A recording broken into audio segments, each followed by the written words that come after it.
जी, राधाकृष्ण दोस्तों, आप सभी का आपके अपने चैनल पॉजिटिव अप्रोच अकेडमी में एक बार फिर से स्वागत है। मेरा नाम नितेश भारद्वाज और आप सभी पॉजिटिव अप्रोच अकेडमी के एस्पायरेंट्स हैं।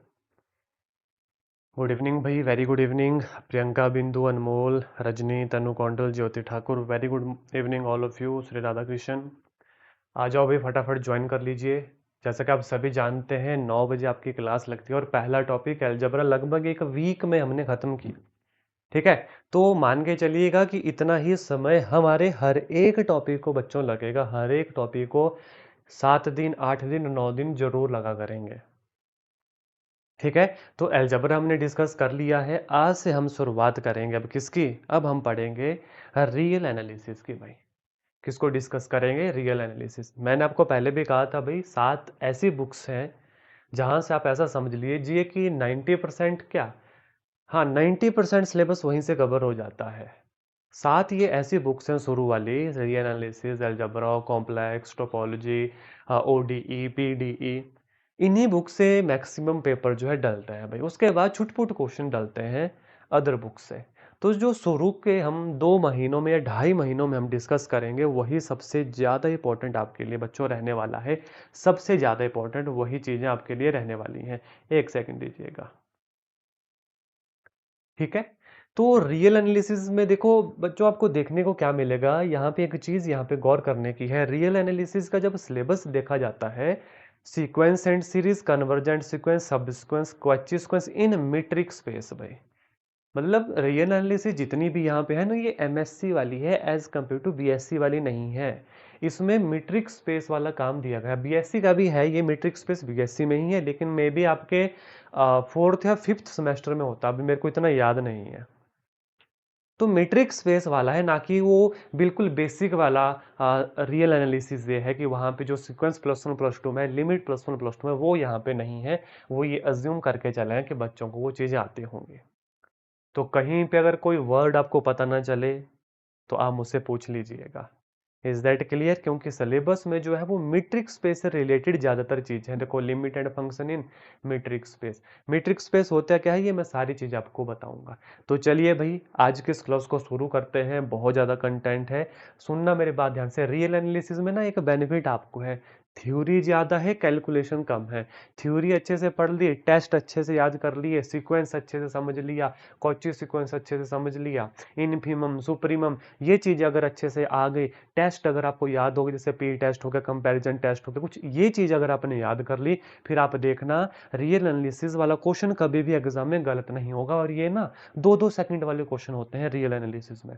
मतलब अगर आपके पास थ्योरम याद होंगी, जैसे अलजेब्रा में तो आपने देखा हमें कुछ चीजें सॉल्व करने को थी, यहाँ पे सॉल्व करने का उतना काम नहीं होता। अगर बेसिक्स आपका मजबूत होगा तो रियल एनालिसिस से नंबर आप बड़े आराम से ले लेंगे भाई। तो चलिए अब शुरू करते हैं भाई। ठीक है भाई, Vandana, Shalini, Vishal, very good evening. Sonia Rathore, Ram Ram ji, Shri Radha Krishna. चलो अब शुरू करते हैं, कॉपी पेन ले लीजिएगा। अब हम शुरुआत करने जा रहे हैं रियल एनालिसिस की, और आज से लेके आगे आने वाले 8 से 9 दिन यही टॉपिक हमारा रहेगा।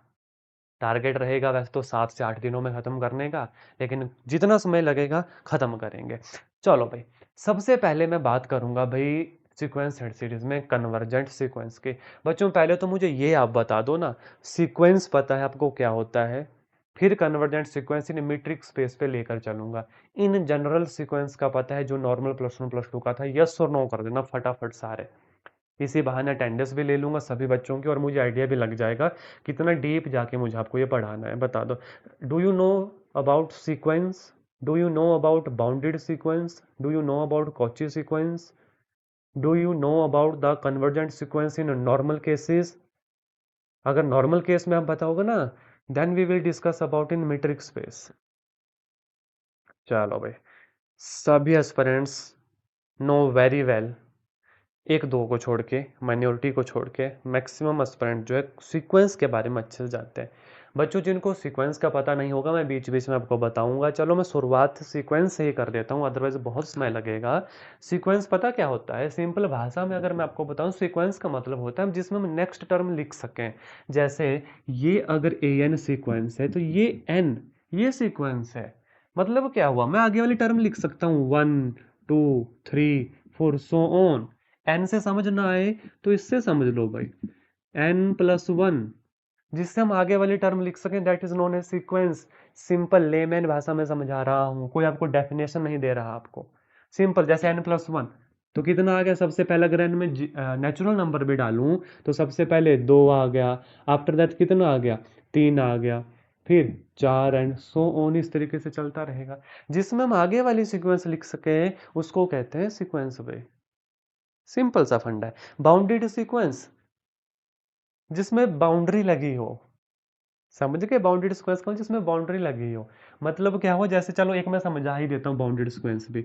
जैसे an में कोई सीक्वेंस लिख रहा हूँ 1/n, तो बच्चों ये क्या हो जाएगा, 1,1/2, 1/3, 1/4, सो ऑन आगे तक चलती रहेगी। तो ये है, कौन सी सीक्वेंस हुई ये हुई, इसमें वन सबसे बड़ा बाउंड है। वन को क्या बोलेंगे, बाउंडेड अबव। ये कैसी सीक्वेंस होगी, बाउंडेड अबव हो गई। इसी तरीके से बाउंडेड बिलो भी हो सकती है। और कोई ऐसी सीक्वेंस जैसे -1n, तो ये कितना आएगा, 1, -1 आएगा। दिस इज बाउंडेड सीक्वेंस, जिसका अपर बाउंड 1 है, लोअर बाउंड -1 है। तो सिंपल, अगर मैं भाषा में सीक्वेंस की मैं बात करूं बच्चों, तो इसका मतलब होता है कि जिसमें हम नेक्स्ट टर्म लिख सकें उसको सीक्वेंस करते हैं। बाकी अभी चलो धीरे धीरे आगे बताता चलूंगा आपको, जिन बच्चों को दिक्कत आएगी बीच में कि कन्वर्जेंट क्या होता है। ठीक है, अब जैसे कन्वर्ट, चलो मैं उसी से शुरुआत करता हूँ भाई, मैंने लिखा था आपके लिए नोट्स। वैसे तो मैं मीट्रिक स्पेस से समझाता, लेकिन समझ लो बेसिक थोड़ा सा। ये सिंपल वाली सीक्वेंस है, ये मीट्रिक स्पेस वाली नहीं है।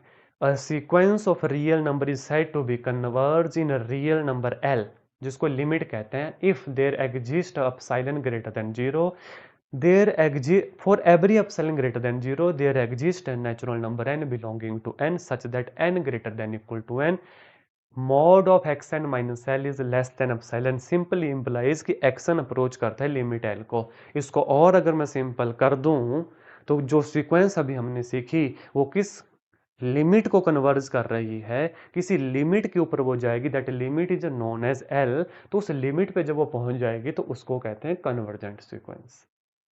अगर वो इन्फिनिटी की तरफ जा रही है then it is known as divergent sequence, then it is known as divergent sequence. Simple सा मतलब है, जैसे xn minus L is less than epsilon, तो xn अप्रोच करेगा लिमिट एल को, अगर n हम कहाँ को लेकर जाएंगे, इन्फिनिटी को लेकर जाएंगे। ये देखो, if we write this as limit n approaches to infinity, xn is equal to l और xn approaches to l, that is known as a convergent sequence.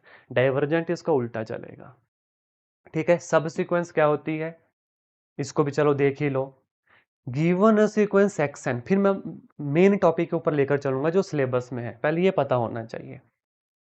सब सीक्वेंस क्या होती है, given a sequence x n, let n k where k approaches to 1 be infinity be strictly increasing sequence of natural number, meaning n1 is less than n2 is less than n3 is less than n4 and so on। सब sequence में क्या मतलब हुआ, बड़े ध्यान से देखो, कोई सीक्वेंस xn है जहां पर nk के ऊपर कंडीशन लग रही है, और ये जो nk है ये इंक्रीजिंग होना चाहिए। जैसे सब सीक्वेंस है कोई xn, तो उसकी सब सीक्वेंस होगी जिसमें nk पे कंडीशन लगेगी, जैसे वो आएगी इंक्रीजिंग ऑर्डर में 2 4 6 8, इस ऑर्डर में जब वो आएगी तो उसको फिर हम क्या कहेंगे, सब सीक्वेंस ऑफ xn उसको कहा जाएगा। उसको क्या कहा जाएगा, सब सीक्वेंस ऑफ xn कहा जाएगा। ठीक है, विशाल क्या कह रहे हैं, सर सीक्वेंस बता दो फिर से। देखो विशाल, सीक्वेंस कुछ नहीं है, सिंपल जो आपने पढ़ा है ना, जैसे सीक्वेंस एंड एपीजीपी जब आपने पढ़ी थी, तो उसमें आप nth टर्म निकालते थे, that nth term is known as sequence in simple, और सिंपल भाषा में समझ लो। एपीजीपी की थी ना आपने, आप nth टर्म निकालते थे, मतलब जैसे एक्स एन मैंने कुछ लिख दिया सीक्वेंस, मैं n² + 1 लिख सकता हूँ, तो n 1/1 पुट करके कोई सीरीज निकाल सकता हूं, तो this is known as a sequence. फिर इसके ऊपर कंडीशंस लगी होती है कि बाउंडेड सीक्वेंस क्या है, इसमें अपर बाउंड क्या है, इसमें लोअर बाउंड क्या है, कौन सी बाउंडेड है। Is that clear. तो ये होती है सीक्वेंस हमारे। बाकी जहां पे नहीं पता चलेगा बेसिक्स, वो मुझे पूछ लेना। ठीक है, तो ये थी नॉर्मल डेफिनेशन जो रियल नंबर के ऊपर, जो नेचुरल नंबर के ऊपर होती है। और ये थी कन्वर्जेंट की डेफिनेशन कि जब वो किसी लिमिट की तरफ जाती है, when n approaches to infinite, हम करते हैं, that is known as convergent sequence. ठीक है, अब मैं आपको लेकर जा रहा हूं जो हमारे सिलेबस में है मीट्रिक स्पेस करके, क्योंकि ये +1 +2 का काम था sequence, monotonic sequence, bounded sequence. Monotonic increasing मतलब जो सीक्वेंस बढ़ रही है 2 4 6 8, मोनोटोनिकली डिक्रीजिंग 4 2 0, जो डिक्रीज कर रही है सीक्वेंस। अपर बाउंड जैसे अभी मैंने बताया कि जिसमें सबसे बड़ी वैल्यू होगी बाकी सारी छोटी होंगी, that is known as upper bound. Lower bound जिसमें सबसे छोटी वैल्यू होगी और बाकी उससे बड़ी वैल्यू चलेंगी, तो वो लोअर बाउंड कहलाएगा। अब आ जाओ मेन बात पे, कन्वर्जेंट सीक्वेंस। सिंपल, आपको पता लग गया कन्वर्जेंट सीक्वेंस क्या होती है। जब कोई sequence when n approaches to infinity, approach करेगी किसी एल को, that is known as convergent sequence. वही कंडीशन है, देखो, a sequence A n in metric space. अब आप बोलोगे सर मीट्रिक स्पेस क्या होता है, तो पहले ना मीट्रिक स्पेस भी जान लो भाई, पहले मीट्रिक स्पेस भी जान लो। वैसे मैंने आपकी पीडीएफ में पढ़ने के लिए रखा है, लेकिन चलो बताना जरूरी है। कुछ नहीं है, 4 कंडीशन मीट्रिक स्पेस में होती है। Let x be a non empty set, R denote the set of real number, a function, अब देखो डिफाइन हो रहा है, d x cross x to real number is said to be metric if it satisfy 4 condition. सबसे पहली है कि d x y greater than equal to 0 होना चाहिए, यानी कि जो फंक्शन हमने डिफाइन किया ना एक्स और वाई का, जो बिलोंग करता है कैपिटल एक्स को, तो वो ग्रेटर देन इक्वल टू 0 होना चाहिए, उनके बीच में जो ऑपरेशन होगा। दूसरा, d x y is equal to 0 होना चाहिए, जो इंप्लाइज करेगा कि x is equal to y होगा। तीसरा, सिमेट्रिक प्रॉपर्टी सेटिस्फाई करना चाहिए कि d x y d y x के बराबर होना चाहिए। चौथा, वो ट्रायंगुलर प्रॉपर्टी सेटिस्फाई करेगा, यानी कि d x y less than equal to d x y plus d y z, d x z is less than equal to d x y plus d y z, यानी कि वो non negativity को satisfy करेगा metric हमारा। दूसरा, d x y is equal to 0, x is equal to y को satisfy करेगा। तीसरा, सिमेट्रिक प्रॉपर्टी यानी जो अबेलियन अभी हमने किया था उसको सेटिस्फाई करेगा। और चौथा, वो ट्रायंगुलर प्रॉपर्टी को सेटिस्फाई करेगा, उसको कहते हैं मीट्रिक स्पेस। ये अब आपके माइंड में चलना चाहिए कि मीट्रिक स्पेस होता क्या है। +1 +2 में जो काम किया है हमने सीक्वेंस के ऊपर, वो हमने real number, rational number, integer, इन पे काम किया है। जो सिलेबस में है थोड़ा टफ है, क्योंकि तो वो इस मीट्रिक स्पेस के ऊपर है। तो मीट्रिक स्पेस के इन 4 डेफिनेशन का भी पता होना चाहिए कि मीट्रिक स्पेस एक्चुअल में होता क्या है। अब मैं वापिस आपको लेकर चलूंगा अपने मेजर काम की तरफ जो सिलेबस में है, जिससे क्वेश्चन बनेंगे। सुनो मेरे बात ध्यान से।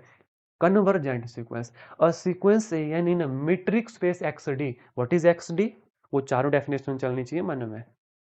जहां पे एक सेट था जिसमें डिफाइन किया गया d x cross x to R, ठीक है, और 4 प्रॉपर्टी सेटिस्फाई की हमने, तो वो है sequence A n in a matrix space x d converges to L where L belonging to x for every epsilon greater than 0 there exist n integer n such that d a n comma L is less than epsilon. बोलने का मतलब वही है कि converge L को ही करेगा, बस लिखने का तरीका अलग है।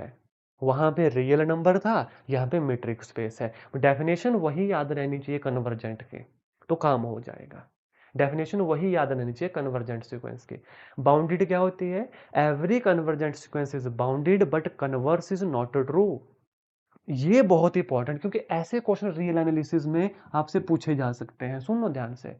Every convergent sequence is bounded, her convergent sequence bounded होगी, बट बाउंडेड सीक्वेंस जरूरी नहीं कन्वर्जेंट हो। बट बाउंडेड सीक्वेंस जरूरी नहीं है बच्चों कन्वर्जेंट हो, ये याद रखना। जैसे -1 की पावर n, -1 की power n, when n is even it is plus, when n is odd it is 1, दो वैल्यू की तरफ जा रही है और बाउंडेड सीक्वेंस है, तो कैसे कन्वर्जेंट हुई? समझ गए मेरी बात? Every convergent sequence is bounded, but जरूरी नहीं है बाउंडेड सीक्वेंस भी कन्वर्जेंट हो, याद रखना। आगे चलो, सब सीक्वेंस वही वही चीज जो अभी मैंने आपको बिल्कुल सिंपल भाषा में समझाई थी, लेकिन यहाँ पे मीट्रिक स्पेस के लिए है, बात खत्म। आगे चलो, जो आपको याद रखना है, if a sequence converges to L, उसकी हर subsequence also converges to L. अगर मैं एक सीक्वेंस हूं, अगर मैं कन्वर्ज कर रहा हूं लिमिट एल को, तो आप सब मेरी सब सीक्वेंस हो, तो आप भी कन्वर्ज करेंगे एल को, याद रखना का। क्योंकि ना ये सारे डायरेक्ट डेफिनेशन बेस्ड क्वेश्चन आते हैं रियल एनालिसिस से। आगे चलो, बोल्जानो रिस्ट्रेस थ्योरम क्या कहती है? Every bounded sequence of real number has a convergent subsequence. Every bounded sequence of real number has a convergent subsequence. और एक हमने ये पढ़ा था, every convergent sequence is a bounded but the converse is not true.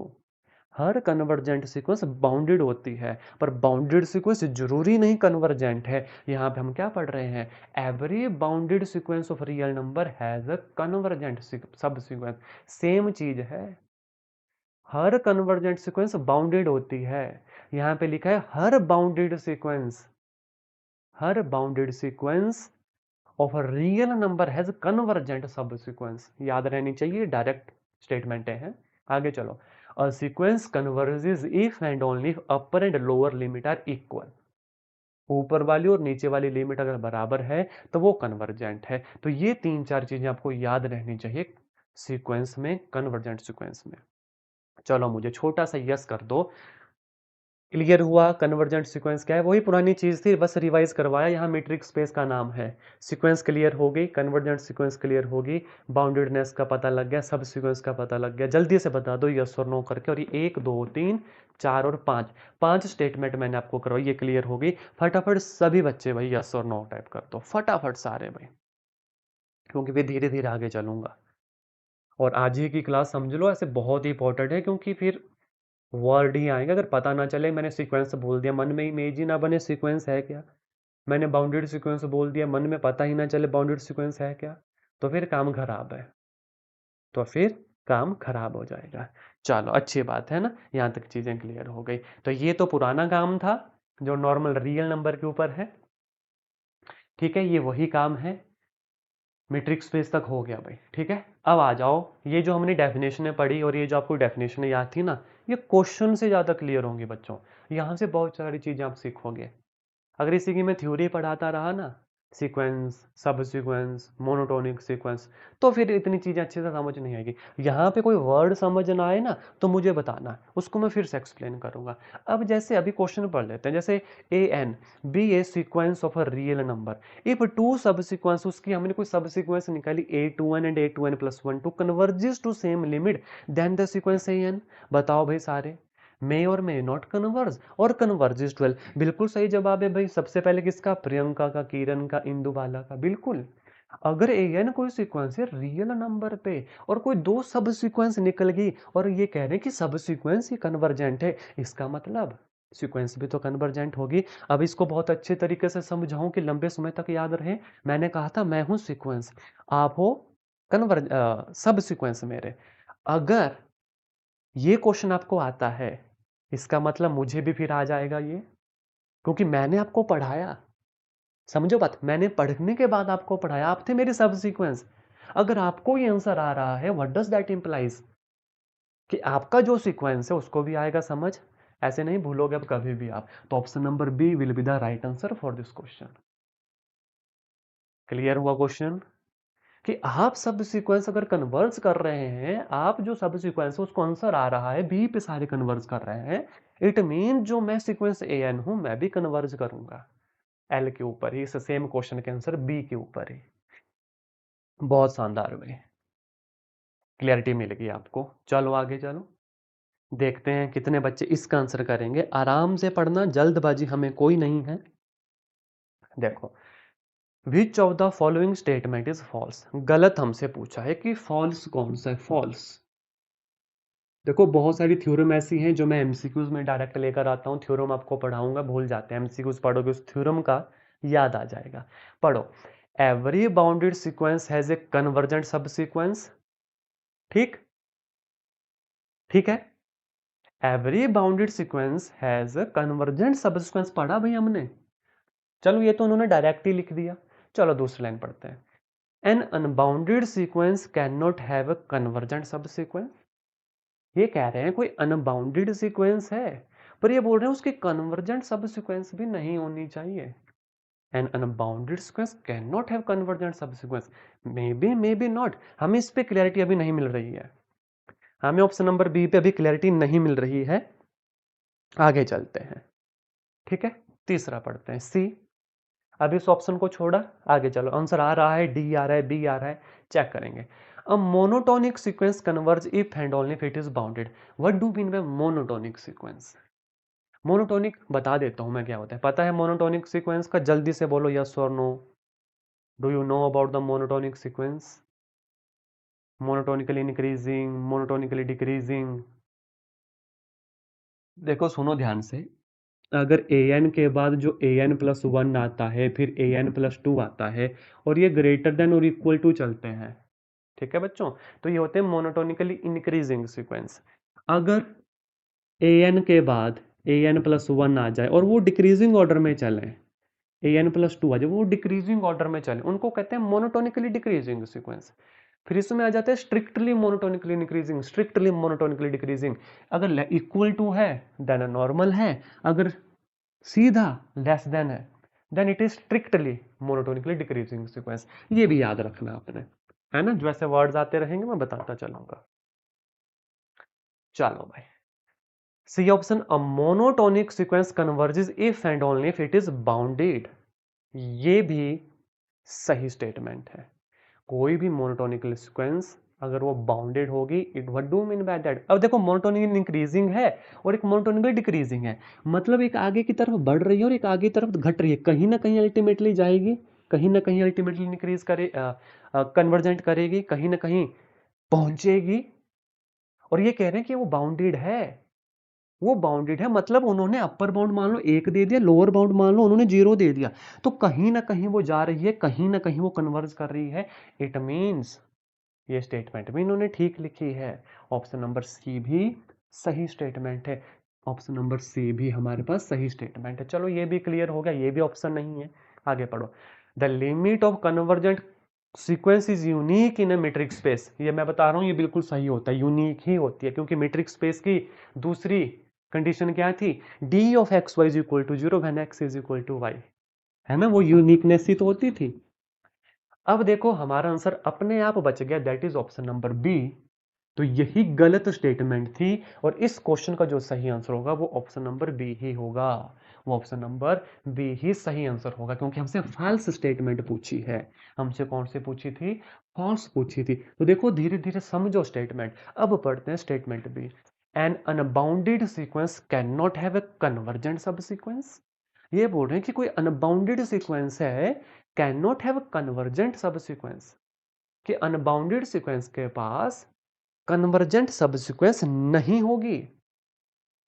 क्या ऐसा वाकई हो सकता है या गलत है? इन्होंने बोला गलत है। आओ देखो भाई, हम ऐसी स्टेटमेंट लेते हैं, हम ऐसी सीक्वेंस ले लेते हैं ए एन, ठीक है, जब एन है, एक सेकेंड, एन है, ये ऑड है, और वन बाय एन है, व्हेन एन इज इवन है, व्हेन एन इज इवन है, ठीक है।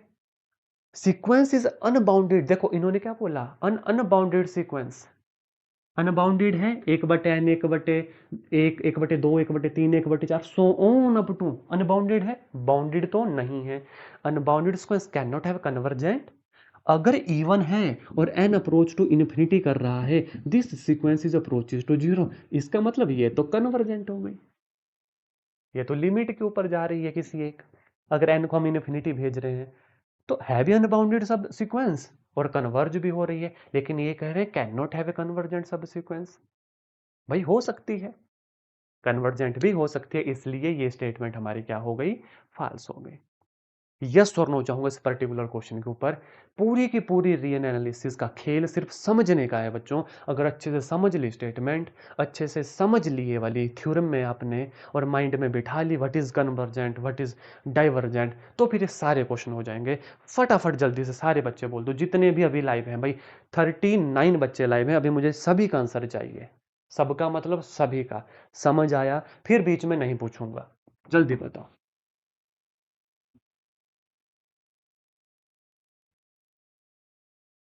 जल्दी बताओ भाई।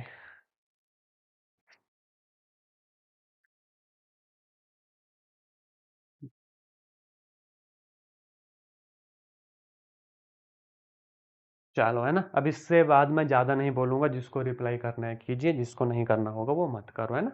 समझदार हैं सभी बच्चे, मैं बस पढ़ाऊंगा अब। चलो भाई, option number B will be the right answer for this question. Next question के ऊपर चलेंगे भाई।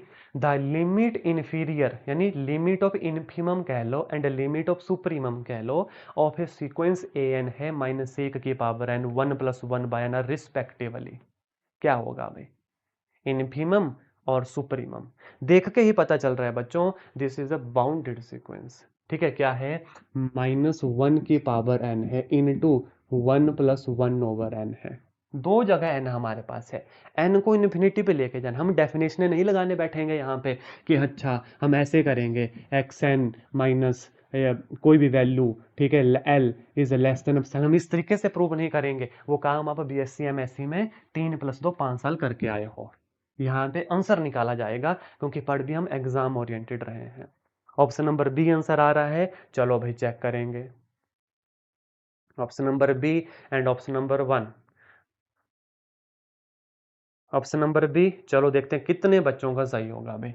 When n approaches to infinity, देखो सीधा बता रहा हूं, when n approaches to infinity, ये पूरी की पूरी लिमिट 1 ओवर इन्फिनिटी 0, 1 + 0 इज 0, 1 को अप्रोच कर रही है। When n approaches to infinity, ठीक है, limit n approaches to infinity, पूरा का पूरा 1 की तरफ जा रहा है। हमारा जो पॉइंट है, जो चीजों को अलग करेगा वो ये करेगा, अगर एन इवन है देन इट इज 1, और अगर एन ऑड है देन इट इज -1। ये दो चीजें हमारे पास आ रही हैं बाउंडेड सीक्वेंस में। ठीक है, नेहा ठाकुर और ज्योति ठाकुर का आंसर बिल्कुल सही है, बाकी सभी बच्चों का गलत है। जितने बच्चों ने भी ऑप्शन नंबर बी किया वो जवाब ही गलत है। हमारे पास है 1 and -1। But what is the infimum bounded sequence? थोड़ी देर पहले मैं यही तो बात कर रहा था, बाउंडेड अबव बाउंडेड बिलो की। Upper bound, the supremum is 1 and the infimum is -1। तो हमारा आंसर क्या होगा, -1 and 1। Option number A will be the सही जवाब फॉर दिस क्वेश्चन। आंसर आप सभी ने बिल्कुल ठीक किया था बच्चों, लेकिन आपने ये नहीं पढ़ा कि पहले लिमिट इनफीरियर बोली है, इनफीमम पहले लिखने को बोला है, बाद में सुप्रीमम बोला है। तो आंसर उसी के अकॉर्डिंग होगा, अगर दो आंसर सेम मिल रहे हैं आपको। समझ गए बात? छोटा सा क्वेश्चन, छोटी सी गलती और खेल खत्म, नंबर गया है एक। चलो भाई, क्वेश्चन नंबर 4 के ऊपर लेकर चलूंगा। Let a1 is equal to 1 and an + 1 is equal to √2 + an for n greater than equal to 1। The sequence an converges to, हमें बोला है सीक्वेंस an कन्वर्ज करेगी कहां? सोचो समझो, क्वेश्चन को आराम से पढ़ो। a1 is equal to 1 and an + 1 is equal to √2 + an for n greater than equal to 1। क्या बोला है, an + 1 is equal to √2 + an, 2 + an। ठीक है, सोचो क्वेश्चन कैसे होगा, बताओ क्या आना चाहिए आंसर। थोड़ा सा सोचो समझो, क्या करेंगे हम इस क्वेश्चन में। अब आपको देखने पे लग रहा है कि अगर चलो डायरेक्ट n को इन्फिनिटी भरते भी हैं तो पुट कहाँ करें, a1 a2 a3 a4 निकल जाएगा, लेकिन हमें तो an तक जाना है, क्योंकि an हमसे पूछा है। अब सबको ऐड थोड़ी ना करने लगेंगे हम। बड़े ध्यान से अब देखो, अगर मैं अगर मैं n में इन्फिनिटी भर भी देता हूं, सुनना मेरी बात ध्यान से, कैसे एग्जाम में सॉल्व करोगे। अगर limit n approaches to infinity an + 1 के लिए बच्चों कर भी देता हूं, तो किसकी तरफ अप्रोच करेंगे, किसी न किसी एक लिमिट की तरफ जाएंगे। Let that limit will be l, let that limit will be l। अब बड़े ध्यान से देखो, सिमिलर मैं n अप्रोचेज टू इन्फिनिटी ही कर रहा हूं, और an की तरफ अगर मैं ले जाऊं तो an प्लस और an में कितना फर्क होगा, हम इन्फिनिटी की तरफ जा रहे हैं, कोई मतलब मामूली सा। उसको भी मैं क्या ले रहा हूं, l ले रहा हूं। ठीक है, मतलब कहीं ना कहीं तो लिमिट करेंगे, और इन्फिनिटी जब डाल दिया तो +1 करने का कोई मतलब ही नहीं रहता है। अगर इन्फिनिटी मैंने डाल भी दिया, और एडिशन में है ना, अगर इन्फिनिटी मैंने डाल भी दिया तो मुझे नहीं लगता फिर +1 का उसके बीच में कोई रोल हो जाएगा। इन्फिनिटी +1 इज व्हाट, अगर मैं an को इन्फिनिटी मान लेता हूं, मान लो, या इसके l मान लिया, और इन्फिनिटी पे है तो +2 करके कोई फर्क पड़ेगा? नहीं पड़ेगा। तो दोनों की लिमिट एल की तरफ जा रही है, तो इसको एल लिख देता हूं, इसको 2 + एल लिख रहा हूं। Squaring both side, L square कितना आ गया, 2 + एल आ गया। तो L square minus L -2 is equal to 0। कौन इसको सॉल्व करेगा भाई, कौन इसको सॉल्व कर सकता है? L-2 इंटू L+1 और L-1, L-2 इंटू L+1 और L-1, तो एल स्केयर -2L -L -2, ठीक है। तो L कितना आ गया हमारे पास, L हमारे पास आ गया -1, -2, -1, तो किसको कन्वर्ज करेगा L? और इन्होंने बोला था n greater than equal to 1, greater than equal to 1, और a1 1 है, तो वैल्यू तो सारी 2 से ऊपर ही होनी चाहिए, क्योंकि अंडर द रूट ऑफ 2 + 3 आएगा, तो अंडर रूट 3 1 पॉइंट समथिंग से भी ऊपर होगा। तो मिनिमम बॉन्ड तो वो आ गया, तो -1 तो हम लेंगे ही नहीं, बचा क्या, 2 हुआ। तो an converges to where, L भाई। L कितना निकल रहा है हमारा, ऑप्शन नंबर सी 2 निकल रहा है। L कितना निकल रहा है, 2 निकल रहा है।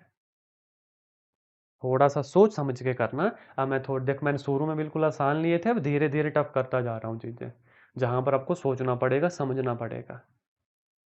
ये वो मैथमेटिक्स नहीं होगा जहां पे 2 + 2 4 करोगे आप। Is that clear? एक सेकेंड बच्चों, देखते हैं नेक्स्ट क्वेश्चन कितने बच्चे करेंगे।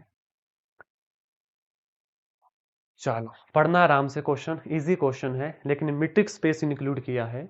इन a metric space XD, if a subsequence of a Cauchy sequence converge, what do mean by Cauchy sequence?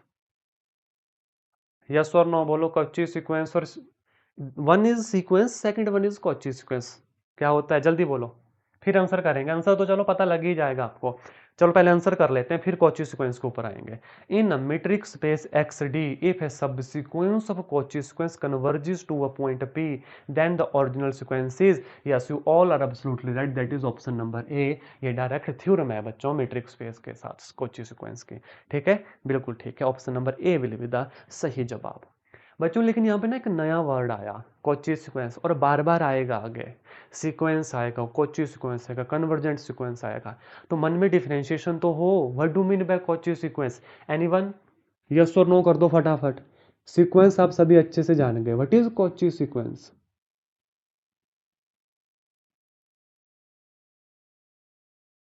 What is Kochi sequence? और फिर कन्वर्जेंट के साथ इन सबका क्या रोल रहेगा, convergent sequence and convergent Cauchy sequence. X n minus x m epsilon, बिल्कुल ठीक कह रहे हैं भाई, what do mean by that? यहाँ पे देखो सीक्वेंस में आप सभी बच्चों ने ये किया ना, लेकिन यहाँ पे आप ये करते हो x n minus x m is less than, मतलब क्या होता है भाई? मैंने पहले भी कहा ना, एग्जाम में डेफिनेशन ऐसे नहीं पूछेंगे कभी भी, आपके माइंड में क्लियर होगा तो आप आंसर कर दोगे। ये आपके मन में क्लियर होगी नहीं होगी तो आंसर नहीं होगा। आता है कि नहीं आता है यार, रिप्लाई किया करो, नहीं तो मैं चलूंगा आगे फिर सीधा, जल्दी बताओ, टाइम वेस्ट नहीं करना है। कितनी बार पूछूंगा मैं, आता है तो यस करो, नहीं आता तो नो करो। वैसे मैं मान के चलूंगा कि आना चाहिए, 3 साल BSc में पढ़ा है, 2 साल MSc में पढ़ा है, 5 साल का काम आप करके आए हो, तो फिर एक बारी में बोला करो ना, तो फिर मैं नहीं पूछूंगा ज्यादा, सीधा बताऊंगा इसके बारे में, क्योंकि आपको ये जानना इंपॉर्टेंट है। एक पॉइंट पर जाके 2 सीक्वेंसेस क्लोज हो जाती हैं, ठीक है भाई।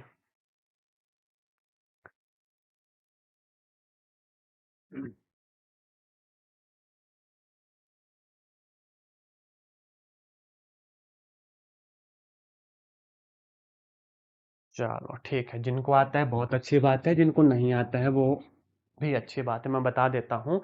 सब देखो, कोची सीक्वेंस और सीक्वेंस में, कन्वर्जेंट सीक्वेंस और कोची सीक्वेंस में एक हल्का सा फर्क होता है।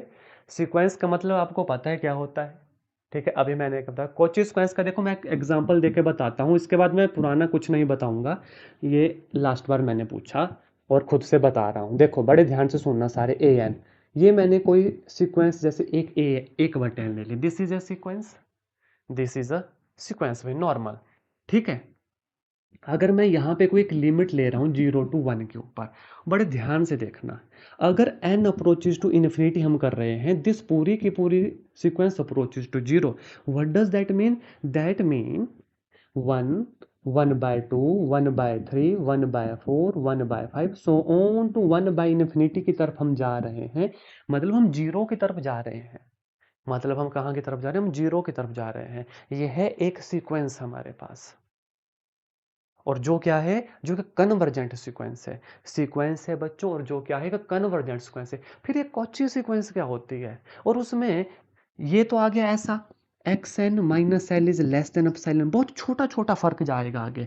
ये तो हो गया हमारे पास कन्वर्जेंट सीक्वेंस। पर ये कॉची सीक्वेंस पे इसका क्या मतलब था? X n minus x m is less than epsilon. बड़े ध्यान से सुनना, बस इमेज मन में बननी चाहिए, फिर काम हो जाएगा। सुनो ध्यान से। ये जीरो है, लेट इट विल बी 1 हमारा, आगे हमारा 2, इस तरफ हमारा -1। सुनना मेरी बात ध्यान से। सारा काम है 1 से लेके 0 तक। मतलब इसके और इसके बीच में 1/2, 1/3, 1/4। देखो 1/2, 1/3 मतलब फिर छोटा छोटा टूटता जाएगा। ये छोटा छोटा छोटा छोटा टूटता जाएगा। कहाँ तक? 0 तक टूटता जाएगा, लेकिन 0 पे रुकेगा नहीं अभी। ठीक है, यहां पे हो सकता है 1/1 करोड़ आ जाए। आएगा ना? इन्फिनिटी 1/1 करोड़ आएगा। तो मैं यहां पे लिख रहा हूं आपको समझाने के लिए, 1 बटे मान लो 1000, 1/1000, फिर 1/1001, ऐसे ऐसे करता करता 1/इन्फिनिटी जीरो पे जाएगा। That is known as convergent sequence. लेकिन कॉची का क्या मतलब होता है? कॉची सीक्वेंस का मतलब होता है कि ऐसे करते करते यहां पे एक और हम ऐसा नंबर लेंगे, 1/1001, कि इन दोनों के बीच का जो गैप है वो अपसाइलन से भी छोटा हो। That is x m minus x m is less than epsilon. यानी कि किन्हीं दो पॉइंट का जो डिफरेंस है वो बहुत बहुत बहुत बहुत छोटा हो, तो ऐसी सीक्वेंस को फिर कहते हैं क्या? Cauchy sequence. और हर कन्वर्जेंट सीक्वेंस कॉची सीक्वेंस होती है। हर कन्वर्जेंट सीक्वेंस कॉची सीक्वेंस होते हैं, लेकिन ये जरूरी नहीं कि कॉची सीक्वेंस कन्वर्जेंट सीक्वेंस हो। अब आप बोलोगे सर वो कैसे? वो सुन लो बड़े ध्यान से, ये बहुत काम आएगा। आधे से ज्यादा रियल एनालिसिस 1/n के ऊपर ही खत्म हो जाती है। पेपर में यही दिखेगी, 1/n, 1/n square, that's it. What is Cauchy sequence? What is convergent sequence? मैंने क्या कहा? Every convergent sequence is Cauchy sequence. मतलब जो ये फॉलो करेगा वो ये तो फॉलो करेगा ही, लेकिन जो ये फॉलो करेगा वो जरूरी नहीं वो इसको भी फॉलो करे। What do mean by that? अगर कोई कॉची सीक्वेंस है तो जरूरी नहीं वो कन्वर्जेंट हो, जरूरी नहीं वो लिमिट के ऊपर जाए। अब आप बोलोगे सर ऐसा कैसे पॉसिबल है? ऐसा पॉसिबल है, सुनो। मैं अगर रिस्ट्रिक्ट कर दूं आपको किसी सेट को x 0,1 के ऊपर, 0,1 के ऊपर ओपन इंटरवल आ गया, ओपन इंटरवल आ गया, तो यहां पे हम कॉची सीक्वेंस तो डिफाइन कर लेंगे। ये 1/n, 1/1,00,000, 1/1,00,001, 1/1,00,002। The difference between the two point is very very very small, that is less than epsilon, that is known as Cauchy sequence. But that sequence converges to zero, जो कि यहां पे given ही नहीं, क्योंकि open interval restrict कर दिया मैंने। तो जब ये केस मैंने लगा दिया तो this is a Cauchy sequence, but this Cauchy sequence is not convergent. This Cauchy sequence is not convergent. ये ध्यान रखना, क्योंकि जीरो पे हम कन्वर्ज कर ही नहीं पा रहे हैं, क्योंकि जीरो इसके अंदर है ही नहीं। क्लोज इंटरवल हो जाता, then this Cauchy sequence is convergent sequence, क्योंकि जीरो को अप्रोच कर रहा है और जीरो आ गया। लेकिन यहां पे अगर ओपन इंटरवल कर दिया तो this is a Cauchy sequence but not convergent sequence, क्योंकि लिमिट जीरो की तरफ जा रही है और जीरो वहां पे है ही नहीं, जीरो वहां पे है ही नहीं। तो बोलने का मतलब क्या हुआ कि every convergent sequence is a Cauchy sequence, but Cauchy sequence may और may not be convergent. Cauchy sequence may or may not be convergent. This is the greatest difference between a convergent sequence and a Cauchy convergent sequence. Simple याद रखो, convergent sequence मतलब वो किसी limit की तरफ converge करेगा, और Cauchy sequence का मतलब होता है कि लिमिट की तरफ तो कन्वर्ज करेगा ही, लेकिन उसके बीच में जो दो पॉइंट आएंगे, कोई से भी दो, उनका डिफरेंस भी लेस देन एप्सिलॉन होना चाहिए। That's it. जो किसने, नेहा ठाकुर ने लिखा था कि एक पॉइंट के ऊपर जाके टू सीक्वेंस क्लियर हो जाती है। कायदे से कहने का ये मतलब था कि कोई दो सीक्वेंस हैं, यहां पे तो था एक्स एन माइनस एल का लेस देन एप्सिलॉन, बट यहां पे x n minus x m is less than epsilon. Converse तो वो कर रही हैं, लेकिन किन्हीं भी दो पॉइंट जो मैंने यहां पे आपको समझाया लेमन भाषा में, वो लेस देन एप्सिलॉन होने चाहिए। आई होप अब कोची सीक्वेंस सीक्वेंस क्लियर होगी आपको। ठीक है, वैसे तो सभी बच्चों को क्लियर थी एक्सेप्ट वन और टू। ठीक है, एक दो को छोड़ के जिन्होंने पूछा, बाकी सभी को क्लियर थी। बहुत अच्छी बात है, क्लियर होनी भी चाहिए भाई। बहुत अच्छी बात है, क्लियर होनी भी चाहिए, है ना। प्राउड ऑफ यू अगर क्लियर है भाई, क्योंकि 5 साल पढ़ के आए हो, 3 BSc 2 MSc। Cauchy sequence in metric space. Cauchy sequence मैंने समझाया क्या था, बस उसकी जो हम रियल नंबर पे काम करते हैं, यहाँ पे मीट्रिक स्पेस एक्स डी में काम करना है। आओ पढ़ लेते हैं भाई। A sequence n in a metric space x d is a Cauchy sequence if for every epsilon greater than 0 there exist n integer such that d a n comma a m is less than epsilon. बोलने का मतलब है, वहां पे होता था mod of x m minus x n is less than epsilon, यहाँ पे मीट्रिक स्पेस की डेफिनेशन लगती है। A n comma A m is less than epsilon for all n m greater than equal to N. आगे चलो, complete metric space, ये important है, ये इंपॉर्टेंट है। कंप्लीट मीट्रिक स्पेस का क्या मतलब होता है? A metric space X is called complete if every Cauchy sequence in x converges to a point X. जो मैंने अभी बताया आपको थोड़ी देर पहले, अगर कोई कॉची सीक्वेंस कन्वर्ज कर जाती है, यानी कन्वर्जेंट हो जाती है, यानी किसी लिमिट के ऊपर जाके पहुंच जाती है, कन्वर्जेस टू एक्स, देन वो metric space complete metric space कहलाता है। तो कंप्लीट मीट्रिक स्पेस के लिए क्या कंडीशन होना जरूरी है कि जो कॉची सीक्वेंस हमारे पास होगी वो कन्वर्ज करनी चाहिए। Is called complete if every Cauchy sequence in x converges to a point inside x. और क्या ऐसी भी कोई कंडीशन हो सकती है जहां पे वो कन्वर्ज ना करो? यस, हो सकती है, जो अभी मैंने आपको कंडीशन एक दी थी। वो कंडीशन है जहां पे वो है तो कॉची सीक्वेंस, लेकिन कन्वर्ज नहीं कर रही जीरो के ऊपर, क्योंकि वो हमने लिया ही नहीं है उसमें। 0 और 1 ओपन इंटरवल लिया था। आगे चलो, R R K N and C are the complete, ये डायरेक्ट एग्जाम्पल हैं जो एग्जाम में पूछे जा सकते हैं। क्यू रैशनल नंबर, ये कंप्लीट नहीं होता है, डायरेक्ट एग्जाम्पल है जो एग्जाम में पूछा जा सकता है। क्रूशियल एग्जाम पॉइंटर, इनको सुनो। Every convergent sequence is Cauchy, अभी बताया था मैंने। हर कन्वर्जेंट सीक्वेंस, क्योंकि वो किसी लिमिट पे जाके जुड़ता है, वो कॉची होगा। बट इसका अपोजिट ट्रू नहीं है, Cauchy sequence may not be convergent. और एवरी कॉची सीक्वेंस, ये भी याद रखना, बाउंडेड होता है, क्योंकि लिमिट पे जाके जाएगा कहीं ना कहीं।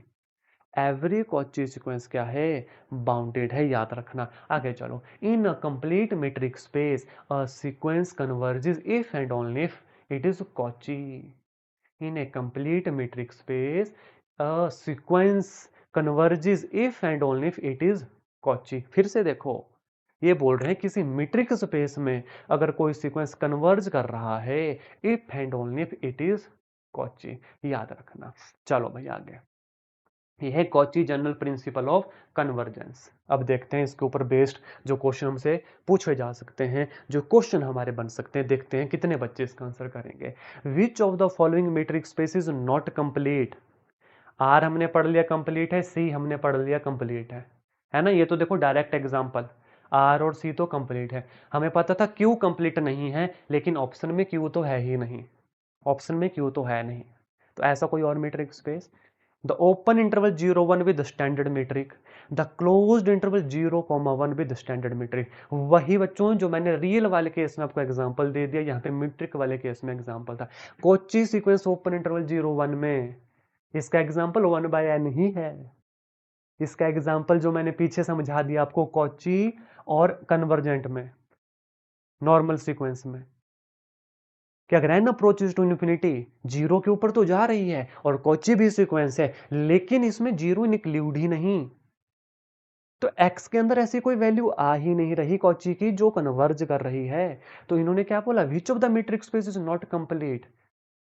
तो भाई वो कॉची सीक्वेंस भी होनी चाहिए और कन्वर्जेंट भी होनी चाहिए, यानी कॉची सीक्वेंस किसी लिमिट के ऊपर जानी चाहिए, और यहाँ पे वो लिमिट जीरो के अंदर नहीं आएगी। तो option number C will be the right answer for this question. पूरे रियल एनालिसिस में इसको याद रखना, एक बटा एन को, कहाँ ये कन्वर्जेंट, कहाँ ये डाइवर्जेंट, कब ये कॉची हो जाएगा, कब ये कॉची नहीं होगा, कब ये सिंपल लिमिट को अप्रोच करेगा। एक बटा एन के ऊपर आधे से ज्यादा री एनालिसिस के क्वेश्चन बनते हैं, ध्यान रखना, और अच्छे से देखना इस वन बाय एन को, वन बाय एन स्क्वायर को। और ये एक ऐसी चीज है, कभी कभी आपको ये कन्वर्जेंट दिखेगी, कभी कभी डाइवर्जेंट दिखेगी। तो जहां पे डाउट आएगा कि सर आपने पहले कन्वर्जेंट बोल दिया अब डाइवर्जेंट बोल दिया, पूछ लेना। तो option number C will be the right answer for this question. अब देखो मेरी बात ध्यान से, अगर सीक्वेंस और कॉची सीक्वेंस का डिफरेंस ही पता नहीं होता तो ये आंसर निकलता ही नहीं, और अगर डिफरेंस पता है तो आपको सॉल्व करने की भी जरूरत नहीं थी, सीधा मन में हो जाता कि एक बटा एन अप्रोचेज टू जीरो तो जाएगा ही जाएगा। तो कॉची सीक्वेंस कन्वर्जेंट होगी, पर एक्स जीरो नहीं आ रहा है यहाँ पे, तो वो कन्वर्ज ही नहीं करेगी उस लिमिट पे, क्योंकि ओपन इंटरवल है और ओपन इंटरवल के अंदर जीरो इंक्लूड नहीं होता, जबकि यहाँ पे हो जाएगा, यहाँ पे हो जाएगा। तो इन्होंने नॉट कंप्लीट बोला, और कंप्लीट मीट्रिक स्पेस क्या होता है, ऐसा मीट्रिक स्पेस जिसकी जो कॉची सीक्वेंस होती है वो किसी लिमिट के ऊपर कन्वर्ज करे। जब वो लिमिट पे कन्वर्ज करती है तो वो मीट्रिक स्पेस हमारा कंप्लीट मीट्रिक स्पेस कहलाता है। तो option number C will be the सही जवाब for this particular question. Next question भाई, let an be a sequence in R such that an plus 1 minus an is less than 1 by 2n for all n greater than or equal to 1। The sequence an is, ये sequence an क्या होगी? अब देखने पे पता चल रहा है कि कौची सीक्वेंस की कंडीशन है। आप बोलोगे सर आपने कैसे पहचाना, तो देखो थोड़ा पहचानो कि ये इस फॉर्म का है या a m minus a n, क्या कुछ इस फॉर्म का है? जी हाँ, आप बोलोगे सर उसी फॉर्म का है। हमसे पूछा है तो सीक्वेंस क्या होगी, option number B Cauchy sequence होगी। क्या ये कहीं पे कन्वर्ज कर रही है? आपको सॉल्व करने की भी जरूरत नहीं है, आपको कोई थ्योरम लगाने की जरूरत, सीधा देखो if n approaches to infinite, एक बटे दो की पावर इनफिनिटी, एक बटे infinity approaches to zero, the whole this is approaches to zero. अगर ये जीरो को अप्रोच करता है तो what do mean by that, ये क्या है, it is a bounded but not Cauchy. Not Cauchy का तो मतलब ही नहीं, it is a Cauchy sequence, limit के ऊपर जा रहा है, लिमिट के ऊपर जा रहा है। If n approaches to infinity, ये लिमिट की तरफ जा रहा है, डाइवर्जेंट नहीं, ऑसिलेटरी नहीं, भाई सिर्फ जीरो की तरफ जा रहा है। तो what do mean by that, it is a Cauchy sequence. ये फिर समझने का गेम है सारा। बिल्कुल सही जवाब है आप सभी का, है ना? किस किसने किया है? हाँ जी बिल्कुल ठीक है, प्रियंका, तनु, किरण, वैशाली, रजनी, बिंदु, नेहा, बहुत सही भाई। बस ये देखना है आपने कि ये कन्वर्ज किया इसने या नहीं किया। हाँ भाई, अगर आपका दूसरा एग्जाम होता उसमें भी प्रॉपर सॉल्व करना पड़ता, सारे रूल लगा के a m minus a n is less than epsilon करके, उसकी हमें नीड ही नहीं क्योंकि हमें आंसर चाहिए। तो option number B, it is a Cauchy sequence when n approaches to infinity this whole limit approaches to zero, और वही तो कंडीशन थी कॉची सीक्वेंस की। Next, every Cauchy sequence in a metric space is necessarily, अभी पढ़ी हमने theorem, every Cauchy sequence, हर Cauchy sequence metric space में मोनोटोनिक होनी चाहिए, अनबाउंडेड होनी चाहिए और बाउंडेड होनी चाहिए। इट इज बाउंडेड होनी चाहिए, और बाउंडेड होगी तो कन्वर्जेंट तो अपने आप होगी,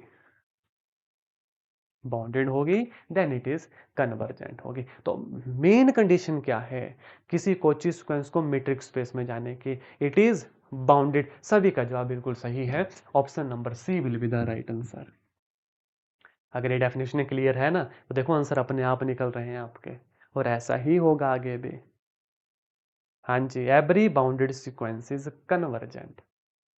ठीक है, ये भी चलो भाई, नेक्स्ट क्वेश्चन देखते हैं, देखते हैं कितने बच्चे इसका आंसर सही से करेंगे। The sequence A n one plus one by two plus one by three plus on plus one by n in R is a Cauchy sequence because an plus 1 minus an is equal to 1 by n plus 1 approaches to 0, not a Cauchy sequence, it is a convergent और it is bounded above। सोच समझ के answer करना, करो भाई। कौन सा answer आ रहा है, ऑप्शन नंबर सी कन्वर्जेंट। हाँ, सब भी कन्वर्जेंट कर रहे हैं भाई। गड़बड़ हो गई, गड़बड़ हो गई। पहले तो सीक्वेंस को देखो, मैंने कहा ना 1/n के बच्चों इतने केस मिलेंगे आपको, मान के चलना पेपर में भी 1/n से ही चीजें आती हैं। इज दिस वाकई जो हम पढ़ रहे थे ये वाली 1/n सीक्वेंस, और इज दिस सीक्वेंस? थोड़ा सा सोचो। अभी तक हमने जितनी सीक्वेंस लिखी, सुनना मेरे बात ध्यान से, जब भी मैंने सीक्वेंस लिखी ऐसे 1/n, मैंने क्या लिखा था? 1,1/2, यहीं पे तो बच्चे गलती करते हैं सीक्वेंस और सीरीज के बीच का। What is the name? Real analysis का टॉपिक सीक्वेंस एंड सीरीज। 1/2, 1/3 ये लिखा था मैंने, कि ऐसे लिखा था मैंने 1 + 1/2 1/3 1/4 ऐसे लिखा था? आप बोलोगे सर ऐसे लिखा था, क्या ये ऐसे है क्वेश्चन में? डिफरेंस समझना अब हर जगह 1/n का डिफरेंस समझना, अब हर जगह 1/n का। 1/n is a standard harmonic series होती है। एक और मैं बात बता देता हूं, 1/n स्टैंडर्ड हार्मोनिक सीरीज होती है, that is always a divergent series. अगर ये पता होता ना डाइवर्जेंट सीरीज, आपका आंसर सीधा होता option number B, not a Cauchy sequence. अरे भाई कॉची सीक्वेंस को होने के लिए कन्वर्जेंट होना जरूरी है। This series is a standard harmonic series है ये। 1 + 1/2 1/n 3 + 1/4 1/5 सो ऑन इन्फिनिटी तक ऐड करते चलो, डाइवर्जेंट सीक्वेंस है, डाइवर्जेंट है ये चीज। ऐसे थोड़ी ना लिखा था मैंने 1, 1/2, 1/3, 1/4, ये अप्रोच कर रहा है, ये ऐड हो रहा है इनफाइनाइट तक, तो ये इन्फिनिटी तक ऐड हो रहा है। दिस इज डाइवर्जेंट है ये। अब आगे से हमेशा याद रखना, मैंने 1/n, this is a standard harmonic series that when n approaches to infinity, ये डायरेक्ट क्या करता है बच्चों? डाइवर्ज करता है। और एवरी डाइवर्जेंट सीक्वेंस, ऐसा तो नहीं कहना चाहिए every divergent sequence, but Cauchy sequence नहीं हो गई। क्वेश्चन हमें क्लियर मिल गया कि नॉट अ कॉची सीक्वेंस। एक तरीका ये था विद इन अ सेकंड इस क्वेश्चन को सॉल्व करने का, जो मैंने अब आपको बता दिया। अब आगे से आपने इसे याद रखना है, जो मैंने आपको कहा इसको आगे सब क्या रखना है, आपने याद रखना है कि ये एक हार्मोनिक सीरीज है। 1 + 1/2 + 1/3, आप अब n डालो इनफाइनाइट, इसमें n इनफाइनाइट डालेगा तो 1 + 1/2 + 1/3 सोन टू इन्फिनिटी तक ऐड होगा, जो डाइवर्जेंट का इशारा करते हैं ना कि कन्वर्जेंट का इशारा करते हैं। ठीक है, एक केस ये था कि आपको डायरेक्ट पता लग गया। अब चलो, बच्चों को ये भी डाउट है कि कहीं ये इन्फिनिटी लिमिट जीरो को तो नहीं अप्रोच कर रही, तो मैं ये भी बता देख लेते हैं, इसको भी चेक कर लेते हैं कि जीरो को तो कहीं अप्रोच तो नहीं कर रही। इसको चेक कर लूँ ना, तो देखो what is a n? 1 + 1/2 1/3 1/4 so on 1/n।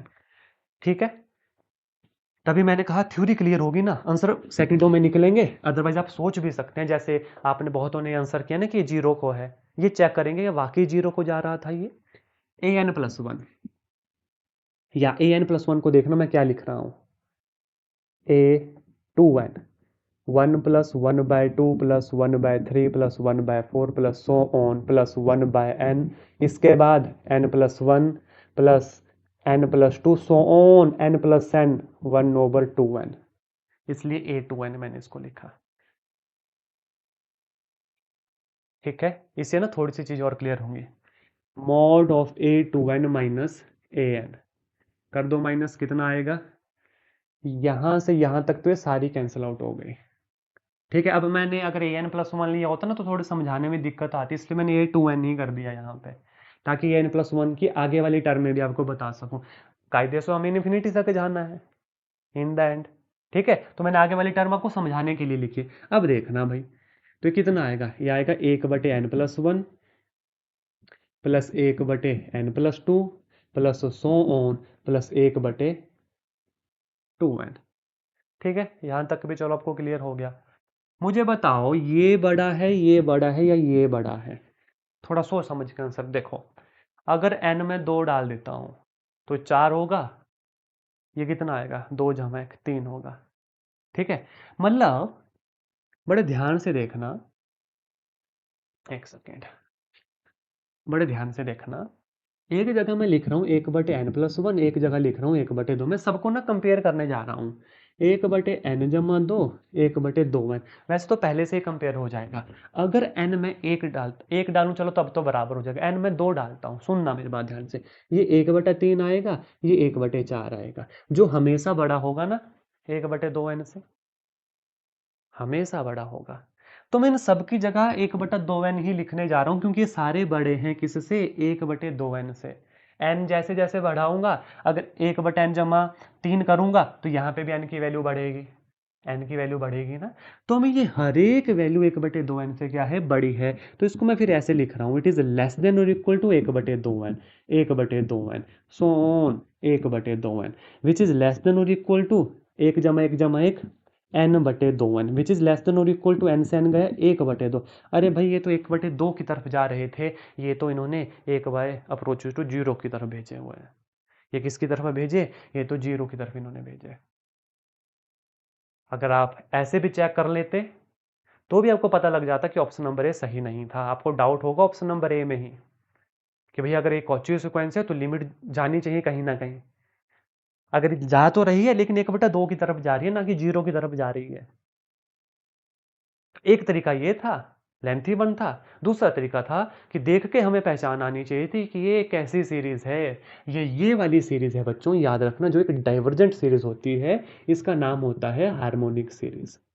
बाकी जब पी टेस्ट भी वगैरह भी पढ़ेंगे ना, उसमें भी ये चीजें करेंगे कि 1/n की पावर p, अगर p लेस देन 1 होता है और इक्वल टू 1 होता है, देन इट इज डाइवर्जेंट। अगर वो ग्रेटर देन 1 होता है, देन इट इज कन्वर्जेंट। याद होगा आपको पी टेस्ट के बारे में, जब मैंने रिकॉल करवाया, पढ़ा है कुछ पी टेस्ट के बारे में ऐसा कि जब 1/n की p, अगर ये p छोटा होता है 1 से या बराबर होता है 1 से, इट इज कन्वर्जेंट। और अगर ये p बड़ा होता है 1 से, then it is a divergent.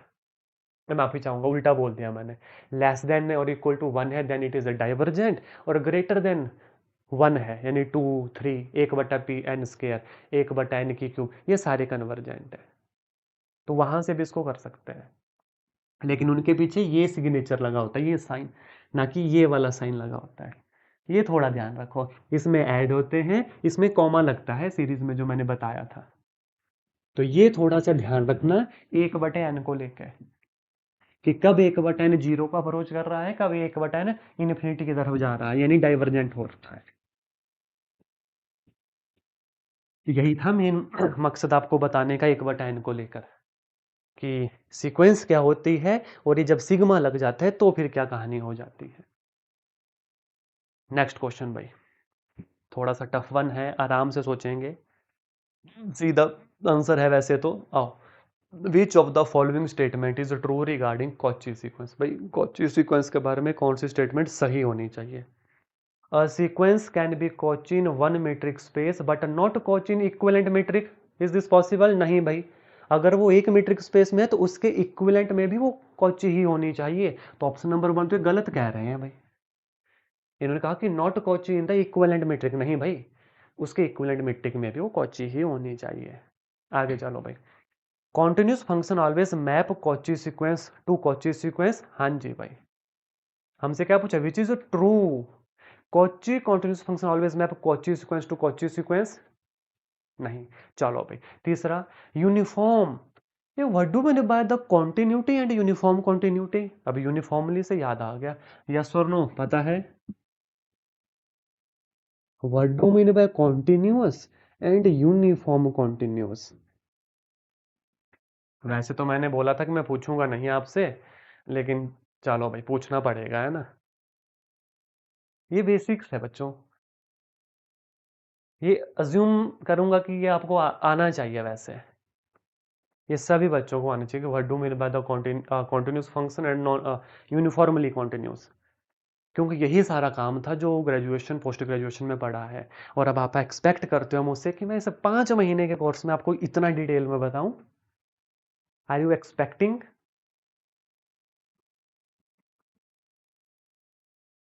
सुनो मेरी बात ध्यान से, what do mean by continuous and uniform continuous, जरूरी है समझना।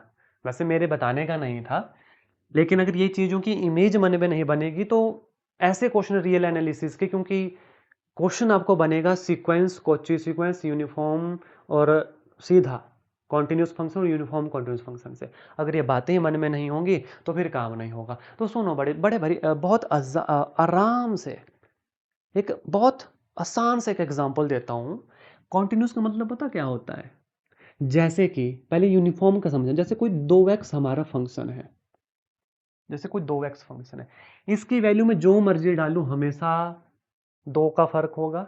जो मर्जी, जैसे 2, 4, 6, 8, उसके बाद कितना आएगा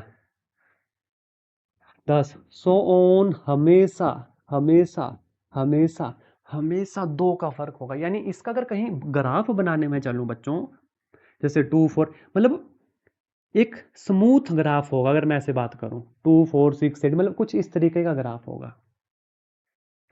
मतलब स्टेट कोई कर्व भी अगर होगा, जैसे एक्स स्क्वायर में कर्व होता है, तो वो बिना किसी स्टीप कर्व के चलेगा, मतलब स्मूथ चलेगा। मुझे पेन को ऐसे ऐसे अगर पेन चला रहा हूं तो ऐसे ही चलेगा, ऐसे ही चलेगा, ऐसे ही चलेगा। हर जगह दो दो का गैप, हर जगह दो दो का गैप, हर जगह दो दो का gap. This is known as uniform continuous. पर what do mean by continuous? Continuous का मतलब है, यहां से आपको अच्छे से समझ आएगा, 1/n से। जैसे ये था ना, ये 0 था, ये 1 था। हम इस तरफ जा रहे हैं, 1/1, 1/2, 1/3, 1/4, 1/5, 1/6, 1/7, 1/8, 1/9, 1/10। हर जगह बराबर है, हर जगह बराबर गैप है, हर जगह बराबर है। लेकिन सुनो मेरी बात ध्यान से, जैसे ही गैप आ रहा था 1/, कोई ऐसी पॉइंट आएगा जिसके बाद आना है इन्फिनिटी। सुनो ध्यान से, हर जगह मेरी कर्व ऐसे चला था, एक बराबर गैप से चला था, एक बराबर गैप से चला था, बिल्कुल। अब इन्फिनिटी हमें तो पता नहीं कितना है। जैसे ही 1/n में इन्फिनिटी डलता है, ये एकदम से झटका लगेगा और 0 हो जाएगा। जबकि 1/1 करोड़, 1/1 करोड़ 1, 1/1 करोड़ 2, ये बिल्कुल स्मूथ चला था बराबर गैप में। जैसे ही मान लो 1/1 करोड़ के बाद, जैसे ये 1.1 करोड़ है, इसको सीधा इन्फिनिटी है कि एकदम से छलांग मारेगा किस पे? 0 पे। यानी इस पर्टिकुलर हिस्से पे ग्राफ में थोड़ा सा स्टीपनेस आएगी, ग्राफ चेंज होगा, ग्राफ उसी सेम पैटर्न से नहीं चलेगा। तो जहां पे ये एकदम से स्टेप होता है कर्व, जहां पे ये वाली चीज आ जाती है कि कोई बराबर चली थी, बराबर चलती, अब जैसे इन्फिनिटी आया ये एकदम से 0 हो गया भाई, तो this is known as continuous function. ये यूनिफॉर्म नहीं होता है। यूनिफॉर्म का मतलब तभी है जब हम ऐसे एक बराबर चले चले चले चले, हर जगह एक बराबर फर्क है, हर जगह एक बराबर फर्क है। लेकिन यूनिफॉर्म कॉन्टिन्यूस में है, यूनिफॉर्म में कॉन्टिन्यूस में, यूनिफॉर्म तो आपको पता लग गया, बराबर चले हैं भाई। कॉन्टिन्यूस में चले हैं चले हैं चले हैं चले हैं चले हैं, बिल्कुल बराबर चले। एक कोई ऐसा पॉइंट इनफाइनाइट पे आ जाएगा कि एकदम से वो छलांग मारेगा, यहां से सीधा किस पे? 0 पे मारेगा। तभी तो 1/n को हम क्या करते हैं कि इट कन्वर्जेस टू 0। ये 0 नहीं होता है, उसकी तरफ जा रहा है। 1/, इन दोनों के बीच में इनफाइनाइट नंबर, 1/1 लाख, 1/1 करोड़, पर 0 नहीं है। जैसे ही 1/∞ आएगी सीधा 0 के ऊपर आएगा। It is a continuous, but this is not uniform continuous। और 2x, 3x, 4x, ये ऐसे फंक्शन हैं जो कॉन्टिन्यूस तो है ही लेकिन यूनिफॉर्म कॉन्टिन्यूस भी है। तो इसका क्या मतलब हुआ? Every uniform continuous function is a continuous, but continuous function may not be uniform continuous. ये भी पता होना चाहिए।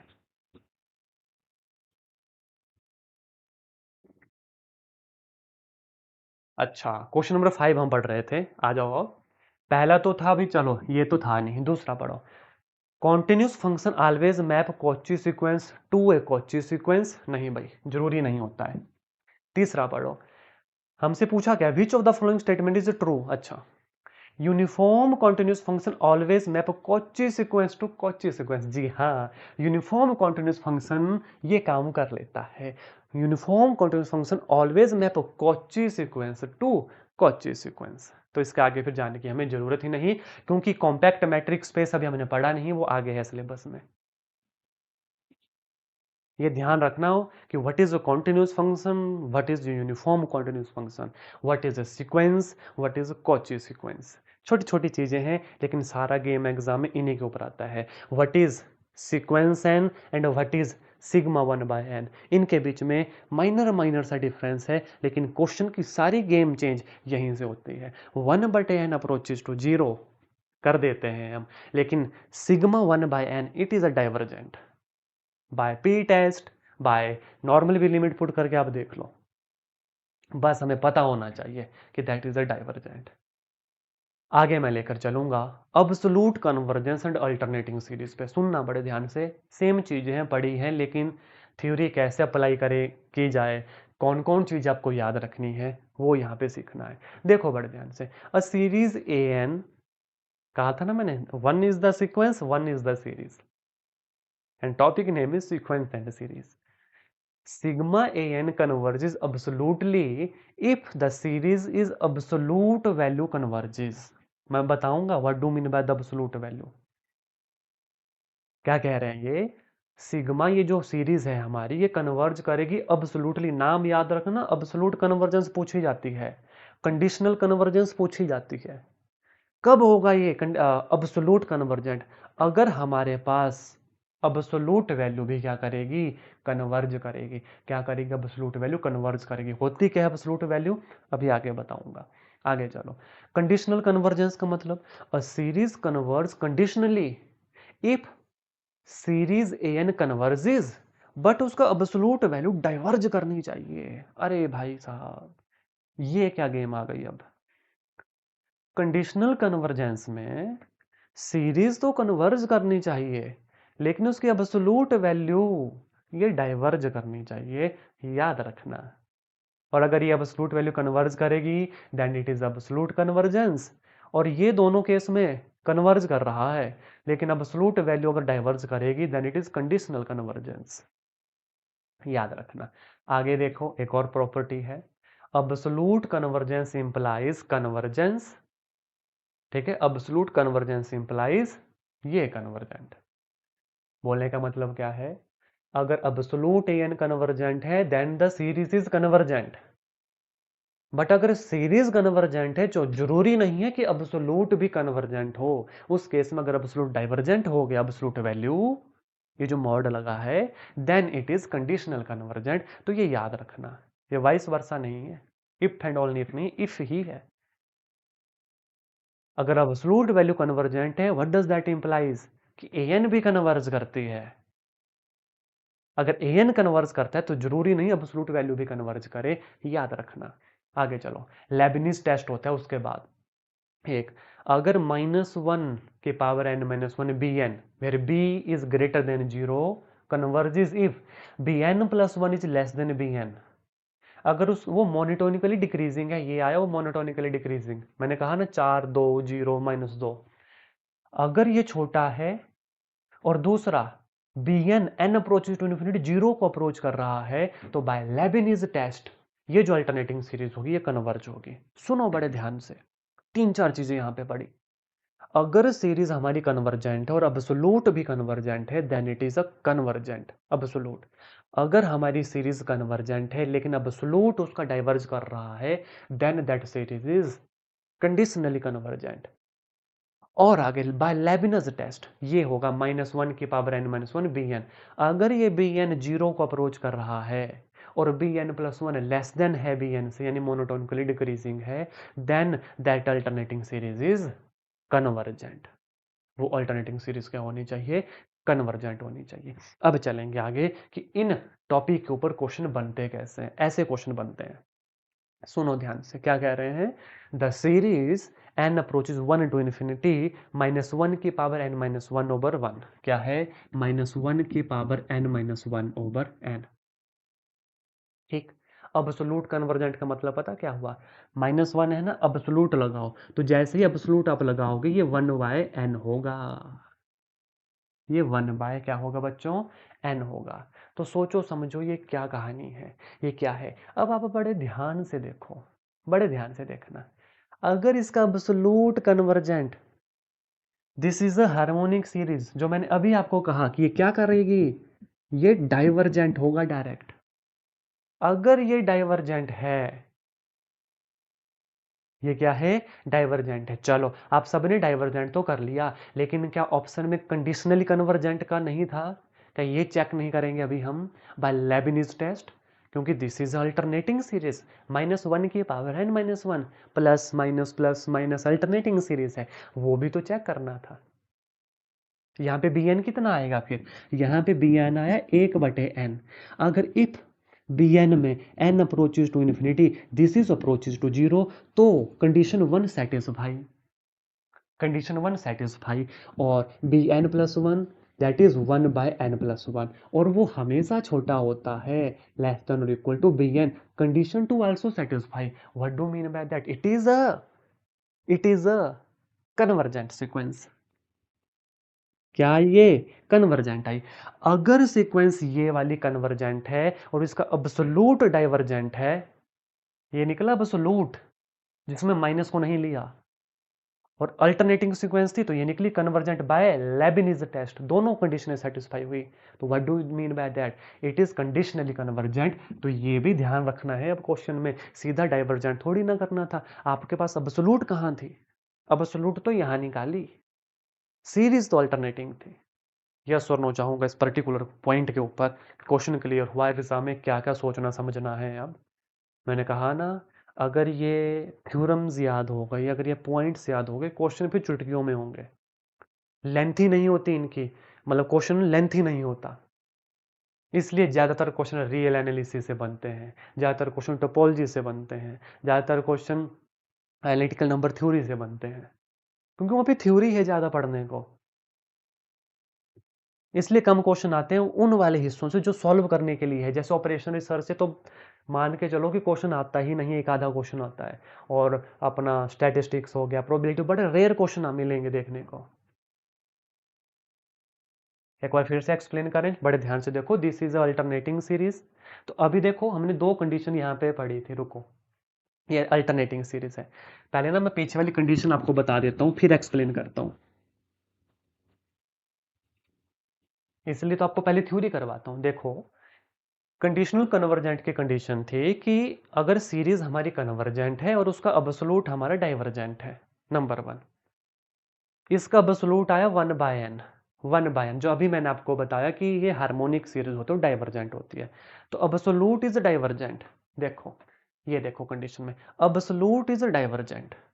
अब ये चेक करना था कि ये जो सीरीज थी, क्या ये कन्वर्जेंट है, जो हमने चेक की लेबनिज टेस्ट से, जिसमें दो कंडीशन थी।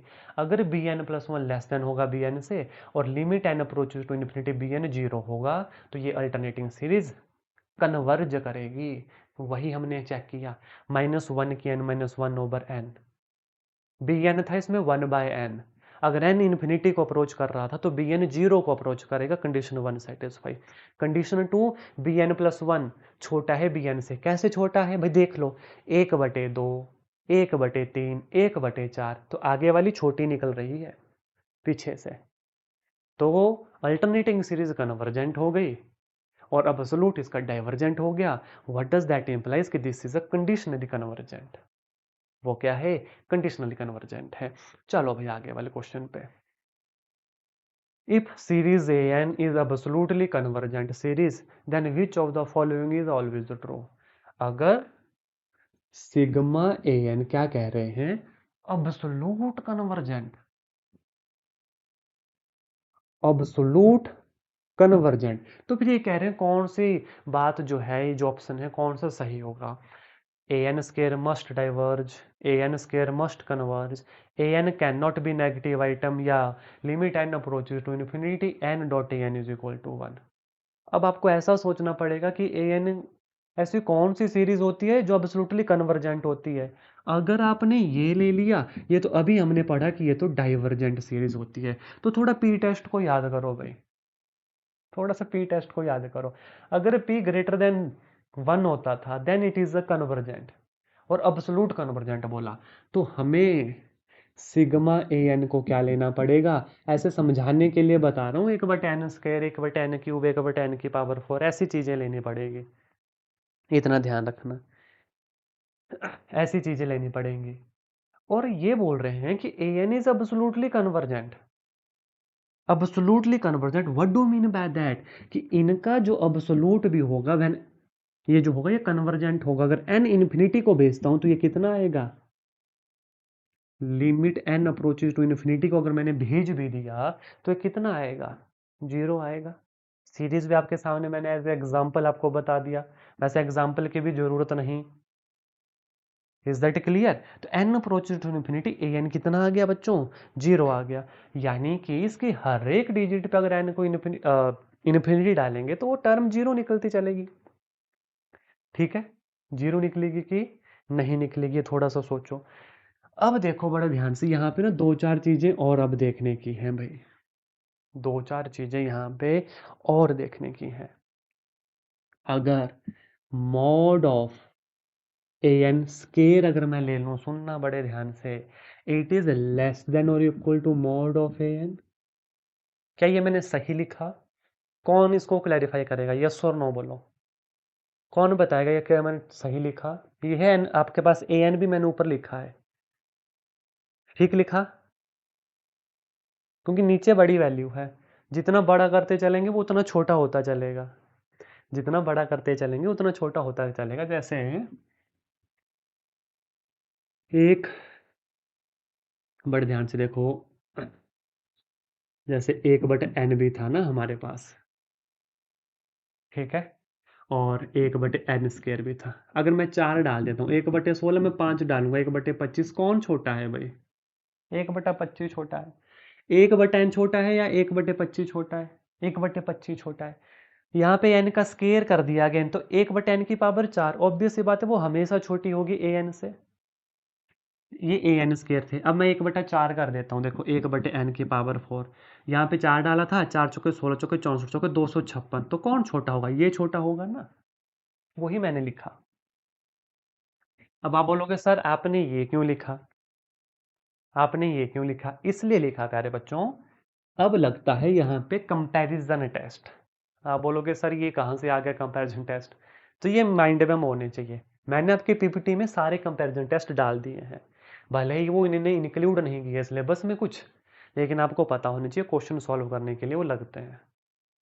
बाय कंपैरिजन टेस्ट क्या होता है, अगर ये कन्वर्जेंट है, ये कन्वर्जेंट होगा, ये डाइवर्जेंट है, ये डाइवर्जेंट होगा, तो ए एन तो हमारे पास कन्वर्जेंट है by p test, where p is greater than 1, n⁴ 2, n⁴3, ये कन्वर्जेंट है, तो this is also a convergent sequence. और क्या ऐसा हमारे पास ऑप्शन था? हाँ भाई, ऑप्शन नंबर बी हमारे पास ऐसा था। और अगर अब्सोल्यूट कन्वर्जेंट होता है, तो अभी हमने थोड़ी देर पहले का कंडीशन पढ़ी थी कि अगर अब्सोल्यूट कन्वर्जेंट होता है तो उसकी सीरीज भी क्या होती है, कन्वर्जेंट होती है। लेकिन अगर सीरीज कन्वर्जेंट हो तो जरूरी नहीं अब्सोल्यूट भी कन्वर्जेंट होगा। तो आप देखो, क्वेश्चन ये इतना सा था लेकिन इसमें कितनी चीजें अप्लाई हुई। Option number B will be the सही जवाब फॉर दिस क्वेश्चन।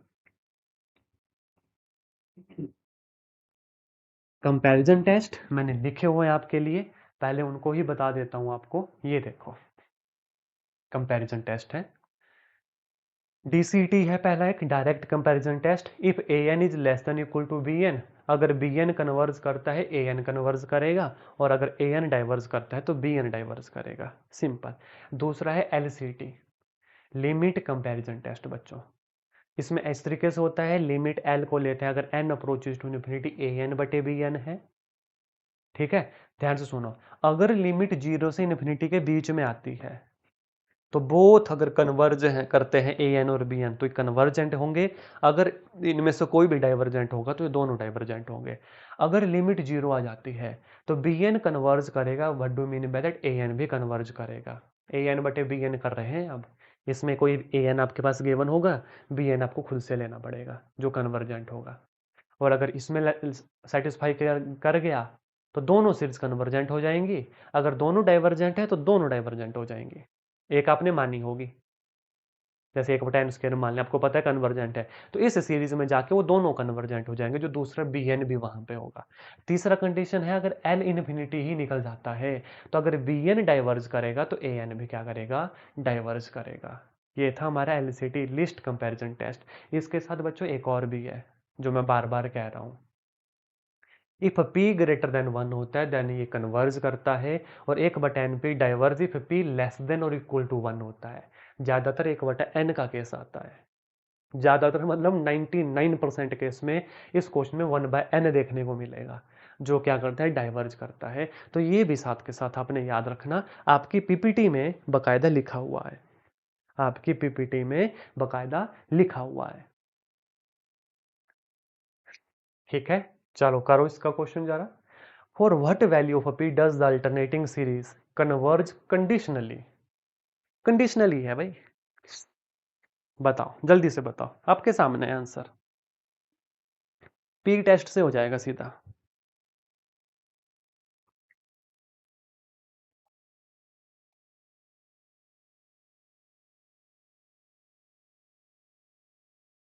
बिल्कुल सही जवाब है।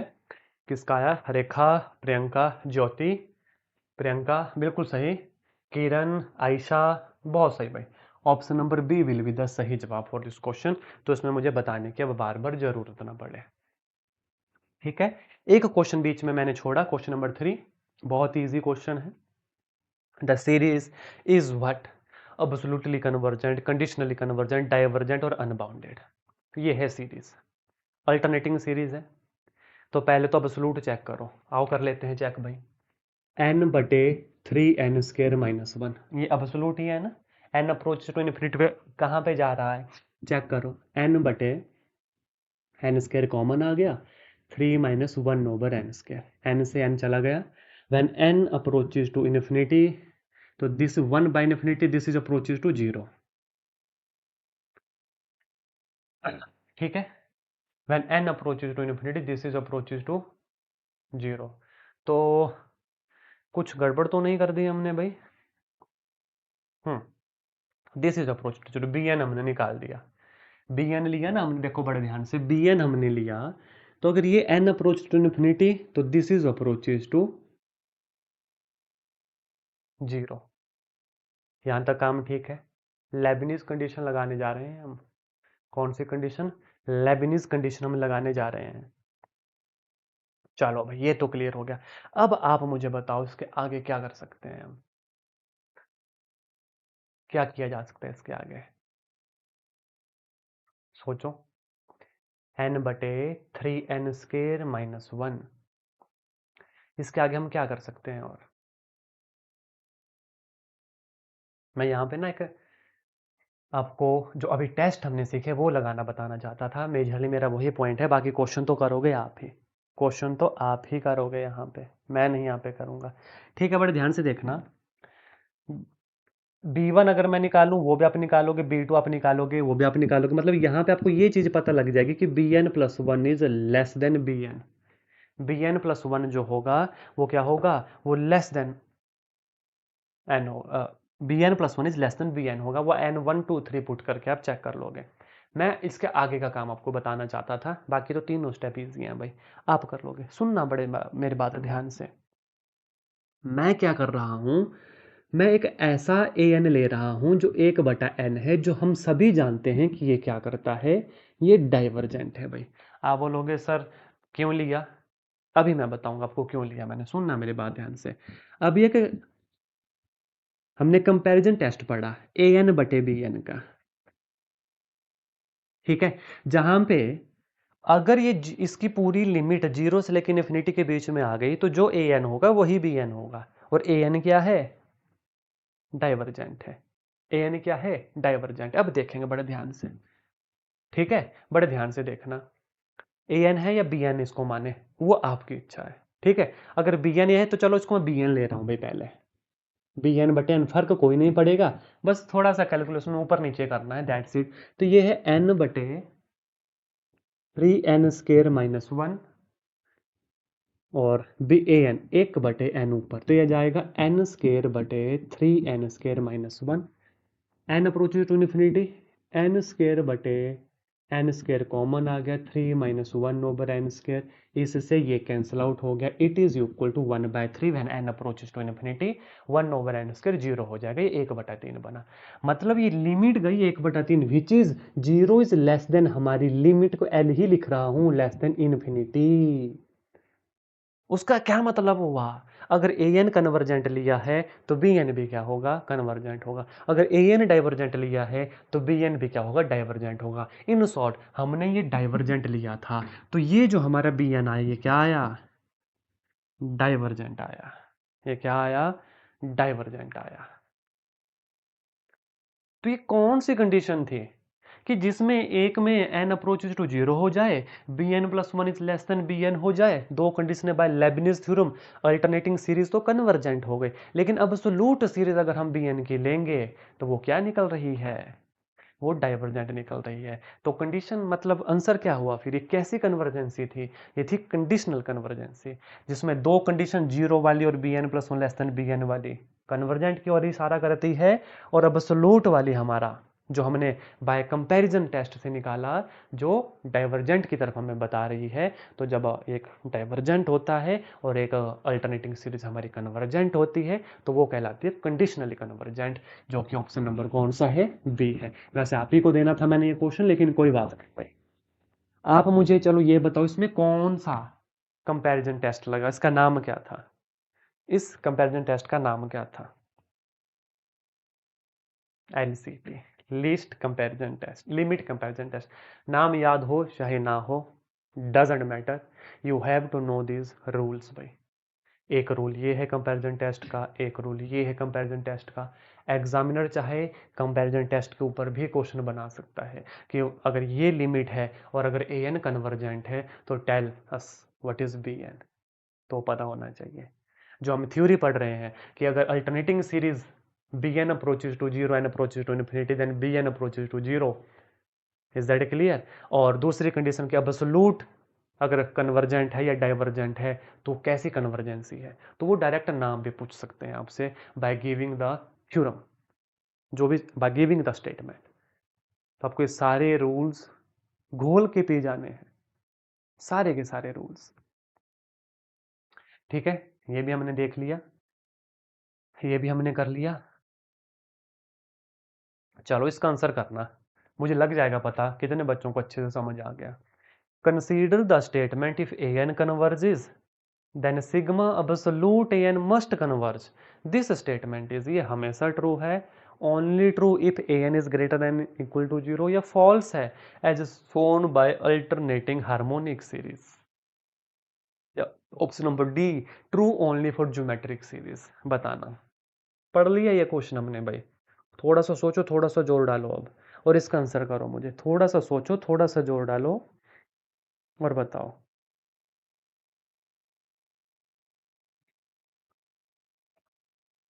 आयशा का आंसर आया है, बहुत सही भाई, बिल्कुल सही पकड़ लिया आपने क्वेश्चन को, ऑप्शन नंबर सी। अरे भाई फाल्स तो है स्टेटमेंट, अभी तो हम पढ़ के आए, थ्योरी पढ़ ली हमने इसी की, हमने इसके ऊपर एमसीक्यूज कर लिए भाई, जिसमें यही सब तुम सॉल्व कर रहे हैं कि ए एन कन्वर्ज करेगा और the a n must converge, कि ऐसा है। दिस स्टेटमेंट इज फॉल्स, ये स्टेटमेंट फॉल्स है, it is shown by the alternating series भाई, ये अल्टरनेटिंग सीरीज के द्वारा हमें बताएगा फिर। हाँ जी, option number C will be the right answer for this question भाई। नेक्स्ट चलो, एडिशन मल्टीप्लिकेशन रीअरेंजमेंट सीरीज कुछ नहीं है, बस ऐसे सिलेबस में नाम दिया है, काम वही है। कैसा काम है देखो, ए एन ए है, बी एन बी है, तो A n plus B n A plus B करो बस। लेकिन इसका क्वेश्चन बनेगा मल्टीप्लिकेशन से बच्चों, मल्टीप्लिकेशन से क्वेश्चन बनेगा। आप बोलोगे सर कैसे बनेगा, मेरी बात ध्यान से सुनना। मल्टीप्लिकेशन में रूल थोड़ा सा चेंज होता है, सुनो। Cauchy product a n series and B n is defined as c n. देखो सी एन बना ए के बी एन माइनस के, बस ये कंडीशन याद रखना, एग्जामिनर इसके ऊपर क्वेश्चन बना सकता है, क्योंकि वो देखेगा बच्चे ने एडिशन पढ़ा होगा भाई, सीधा जमा करना है, मल्टीप्लिकेशन में सीधा मल्टीप्लाई करना है, नहीं। A n B n is defined as उनका product C n when series A K dot B n minus के, बस ये याद रखना। इसमें नेक्स्ट थ्योरम पढ़ना है एक, if at least one of two converging series is absolutely convergent, the Cauchy product converges to AB। क्या कहा, at least कम से कम two converging series is absolutely convergent, कम से कम, if at least one of the two converging series, कोई दो सीरीज है, कम से कम अगर एक भी कन्वर्ज होगी या absolutely कन्वर्ज होगी, there Cauchy product converges to A dot B। समझ गए थ्योरम को? आगे चलो, Riemann rearrangement theorem. If series is absolutely convergent, do you know about absolutely convergency? अभी पढ़ के आए। Any rearrangement of its items converges to the exact same sum. फिर से स्टेटमेंट पढ़ो। If a series is absolutely convergent, any rearrangement of its term converges to the exact same sum। Direct theorem में है जो result याद रखने हैं। आगे चलो, if series is conditionally convergent, no ना conditionally convergency, it's term can be rearranged to converge to any real number और even to diverge to plus minus infinity. एक, दो, तीन और चार, बस ये याद रखना किसमें? Addition, multiplication, rearrangement of series में। इसके एमसीक्यूज देखना, डायरेक्ट थ्योरम बेस्ड एमसीक्यूज मिलेंगे आपको, पढ़ना क्वेश्चन। Riemann rearrangement theorem state that we can rearrange the term of series to converge to any real number provided the original series is absolutely convergent, conditionally convergent, divergent और a series of a positive term. भाई क्या होगा? अभी पढ़ा हमने conditionally convergent, वही तो है, देखो बड़े ध्यान से देखो। बिल्कुल सही, बिल्कुल सही है। देखो, a series is conditionally convergent, its a term can be rearranged to converge to any real number। उसी के ऊपर क्वेश्चन बनाया गया। Riemann rearrangement theorem state that we can rearrange the term of series to converge to any real number when the original series is conditionally convergent. आगे चलो, ये है theorem वाले क्वेश्चन। आगे पढ़ो। If a and b and b two absolutely convergent series with sum a and b, there Cauchy product series is, Cauchy product series is may diverge, converge conditionally और converge absolutely. अब देख लो, पढ़ लो, कहां गया वो product वाला?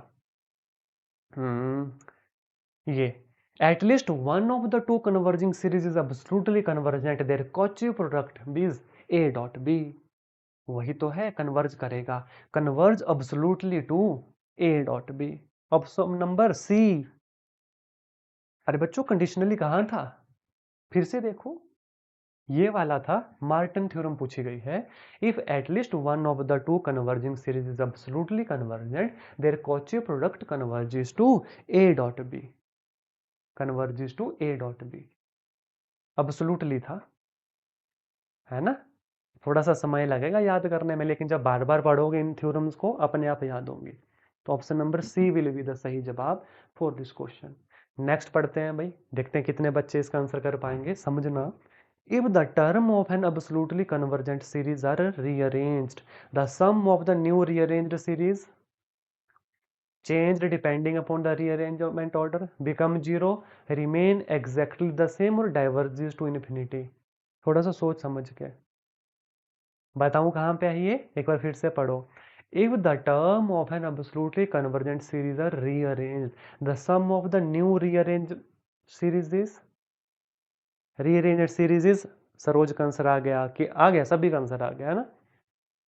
तनु का answer आ गया, बिल्कुल सही, एग्जैक्टली द सेम। वही तो डेफिनेशन है, पढ़ लो। मैं फिर से बता देता हूँ डेफिनेशन, अगर किसी को याद नहीं रही। देखो, the rearrangement of term converges to exactly the same sum. याद रखना, डायरेक्ट भी लिख सकते हैं, राइमन का नाम भी लगा सकते हैं साथ में, जैसे क्वेश्चन नंबर 1 में लगाया था। ठीक है, क्वेश्चन नंबर 4 देखो। Let c n be the Cauchy product of the term a n, ये है, बी एन ए है, the formula of c n is, ये तो चलो बताने की जरूरत नहीं। Option number B A K and dot B n minus K, option number B will be the सही जवाब। अब मैं देखूंगा आपकी इंटेलिजेंस कितना आपने सीखा समझा अभी तक।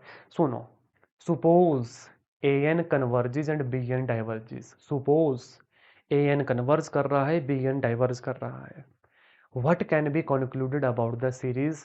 इसके लिए हम क्या कंक्लूड करेंगे, बताओ मुझे। ये कन्वर्ज कर रहा है, ये डाइवर्ज कर रहा है।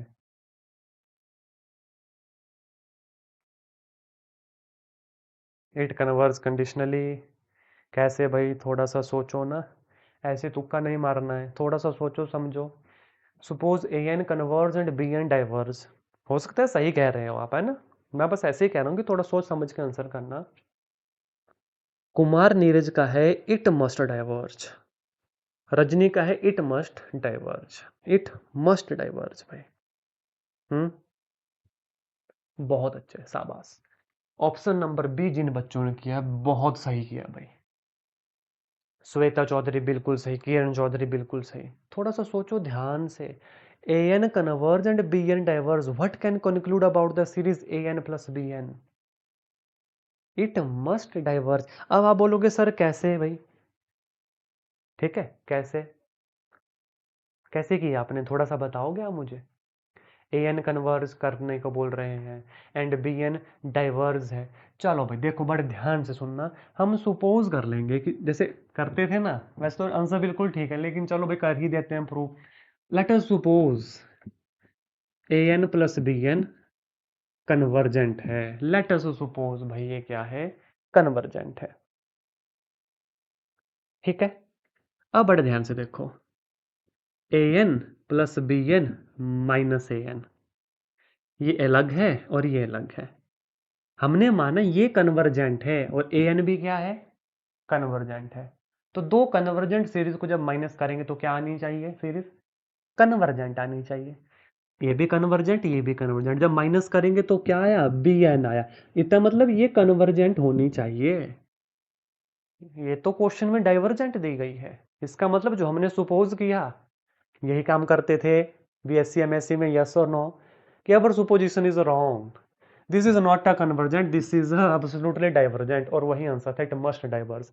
लेकिन ये मैंने वो वाला काम करवा दिया जो जनरली आपने किया हुआ है, कि इसको सुपोज कर लिया, कंडीशन लगा दी, माइनस करके बी एन निकला। दोनों कन्वर्जेंट ही है ये, दोनों कन्वर्जेंट थे क्योंकि इसको कन्वर्जेंट मानना है, और एन कन्वर्जेंट है। दैट इम्प्लाइज बी एन भी कन्वर्जेंट होना चाहिए। लेकिन वो तो भाई डाइवर्जेंट गिवन था। अगर ये डाइवर्जेंट है तो इसका मतलब भाई ये मस्ट डाइवर्ज करनी चाहिए, क्योंकि कन्वर्जेंट तो नहीं होगी।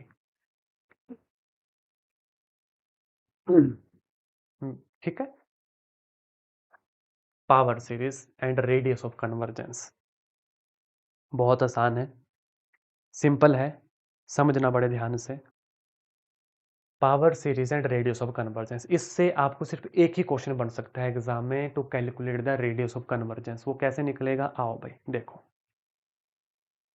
General form, a power series centered at x naught is in the form of, ये है पावर सीरीज, सी एन कोई कांस्टेंट वैल्यू है, एक्स माइनस एक्स नॉट की पावर एन, जिसमें रेडियस ऑफ कन्वर्जेंस होता है आर भाई।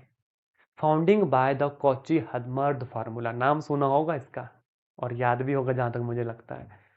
ये है दो तरीके निकालने के। पहला है ये, एक बटे r, limit n approaches to infinity supremum c n की पावर एक बटा एन।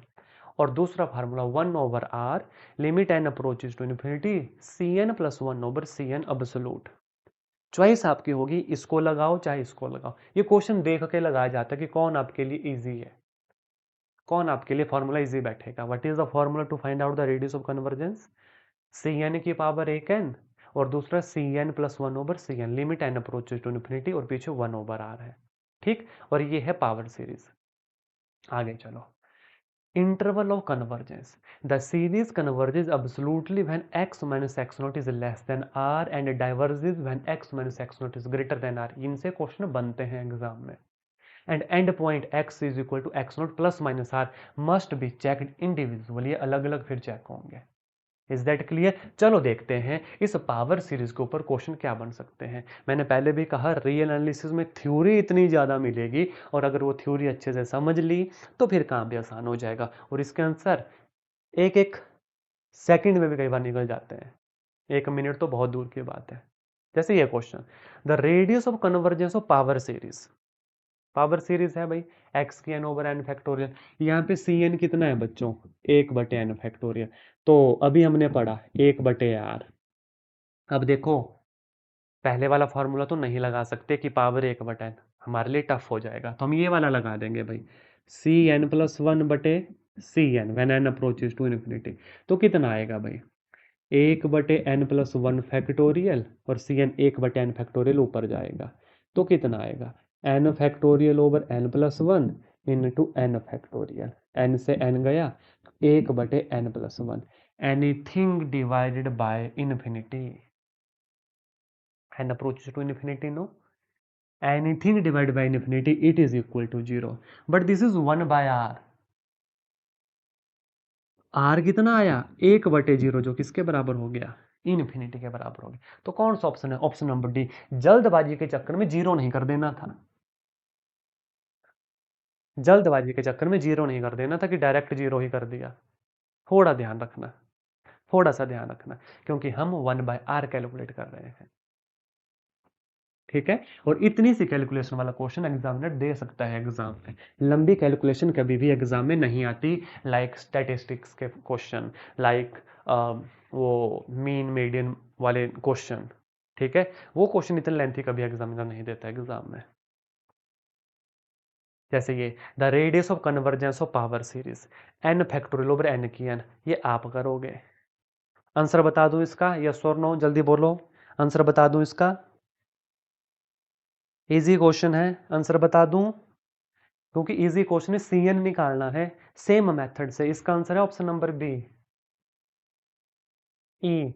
पता क्यों, यहाँ पे फॉर्मूला बनेगा ई का, ये वाला 1+1/n की power n when n approaches to infinity, e का स्टैंडर्ड फॉर्मूला, ठीक है। तो इसका आंसर लिख लो अभी कॉपी में, क्वेश्चन नंबर 2 का आंसर ई है, और चेकआउट करोगे आप कैलकुलेट करके, सेम तरीके से, सेम मेथड से होगा, और आएगा भी 1+1/n की power n when n approaches to infinity, तो वो डायरेक्ट फार्मूला था एक्सपोनेंशियल का, option number B. Next, the interval of convergence of power series x की n over n, interval of convergence, convergence है भाई, सोचो समझो और आंसर करो उसका जल्दी से, विद इन 30 सेकेंड आंसर आ जाना चाहिए। करवाने वाला क्वेश्चन नहीं है भाई, यही काम कर रहे हैं हम, यही काम हम कर रहे हैं, जल्दी बताओ, यही काम हम कर रहे हैं।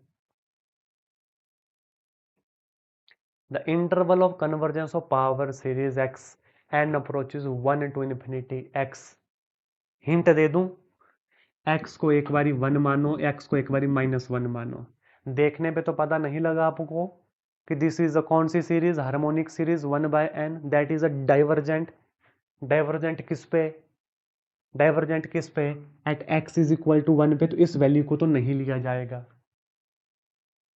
इससे दो ऑप्शन तो सीधे कैंसिल हो गए, option number B, option number C, जो 1 को इंक्लूड कर रहे हैं, और ऑप्शन नंबर डी भी 1 को इंक्लूड कर रहा है, तो ये भी कैंसिल हो गया, बचा सीधा ऑप्शन नंबर 1, -1 के ऊपर चलेगा क्योंकि अल्टरनेटिंग सीरीज बनेगी, -1 की पावर n, वो अल्टरनेटिंग सीरीज बनेगी, और लेबनीज टेस्ट से वो कन्वर्जेंट निकलेगी, तो -1 इंक्लूड होगा, अच्छा -1 इंक्लूड होगा बच्चों, ठीक है। हाँ, ऑप्शन नंबर सी आएगा, ऑप्शन नंबर ए नहीं, ऑप्शन नंबर सी आएगा। क्वेश्चन क्लियर हुआ, the interval of convergence, interval निकालना था तो जैसे मर्जी निकालो आप, सोच के निकालो, स्टैंडर्ड मेथड निकालो, हमें देख के पता चल रहा है कि सर 1/n वाली सीरीज आ गई जो तो डाइवर्जेंट होती ही, तो जब x को 1 ले लिया प्लस का, x 1 है, 1 की power anything is always a 1, तो 1 इंक्लूड नहीं करेंगे भाई क्योंकि कन्वर्जेंसी की पूछी है, -1 अगर हम लेंगे तो अल्टरनेटिंग सीरीज बनी, और बाय लेबनीज टेस्ट 1/n, याद करो bn+1 लेस देन bn हो जाएगा, और n अप्रोचेस टू इन्फिनिटी 0 निकलेगा, और by Leibniz test it is convergent at -1 पे, तो x -1 होगा लेकिन जमा का 1 नहीं होगा, तो option number C will be the right answer for this question. और ऑप्शन नंबर ए क्यों नहीं हुआ, क्योंकि वहां पे -1 भी इंक्लूड नहीं है। डिपेंड करेगा कि ये जो लेबनीज टेस्ट हमने बोले ये कितने याद रहते हैं, और कैसे आप अप्लाई करोगे और कहाँ पे अप्लाई करोगे। ये क्वेश्चन इजी वन है, डायरेक्ट थ्योरम है, सिग्मा सी एन एक्स की n has a radius of convergence r then the power series n c n x की n -1 has a radius of convergence is equal to, it is also equal to r बच्चों, that is option number B will be the सही जवाब for this question. चीजें clear हैं यहां तक, बोलो yes और नो, जल्दी बोलो, यहां तक चीजें क्लियर।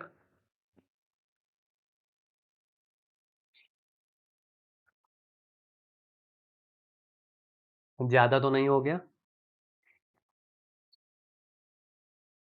ज़्यादा तो नहीं हुआ?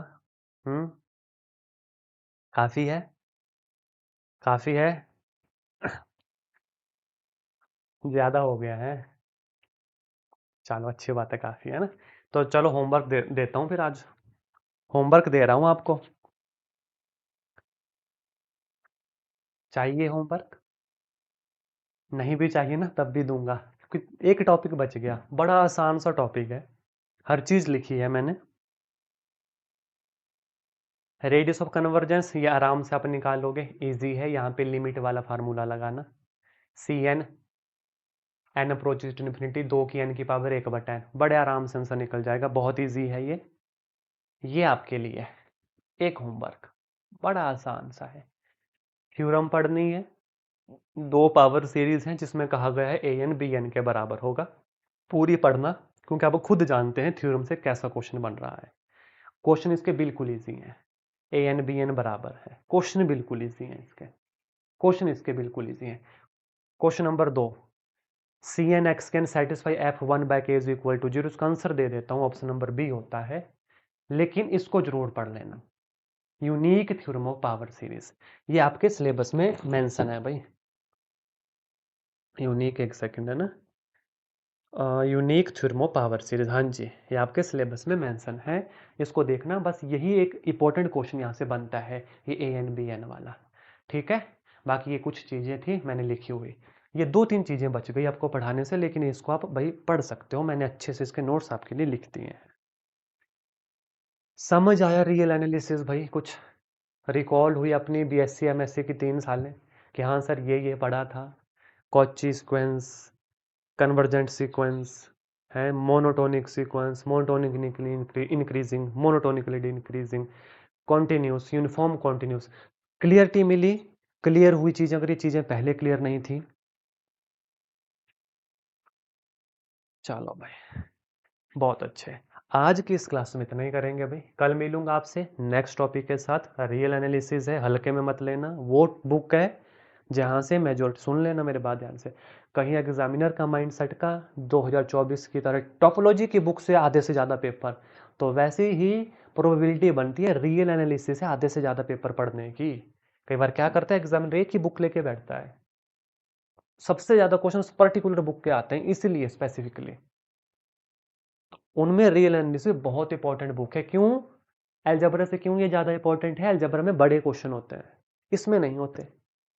क्वेश्चन देख के आंसर निकलता है इसमें, और वो तब निकलता है जब अच्छे से हर एक रूल छोटा से छोटा याद होगा। तो ध्यान रखना रियल एनालिसिस का, थ्योरम को अच्छे से रट लेना। यहाँ पे अलजेब्रा में नहीं कहा था मैंने रटने को, रियल एनालिसिस में कहा रहा हूँ रटने को। लेकिन जो जो चीज़ें आपको बताई गई क्या क्या होती हैं वो माइंड में रखना। आज के सेशन में इतना ही। मिलूंगा कल आपसे इसके आगे वाले टॉपिक के साथ। अभी तो शुरुआत है, बहुत दूर अभी जाना है। डेली आते रहिए क्लासेस में। धन्यवाद। जय हिंद, जय भारत, एंड मोस्ट वेलकम जी, मोस्ट वेलकम।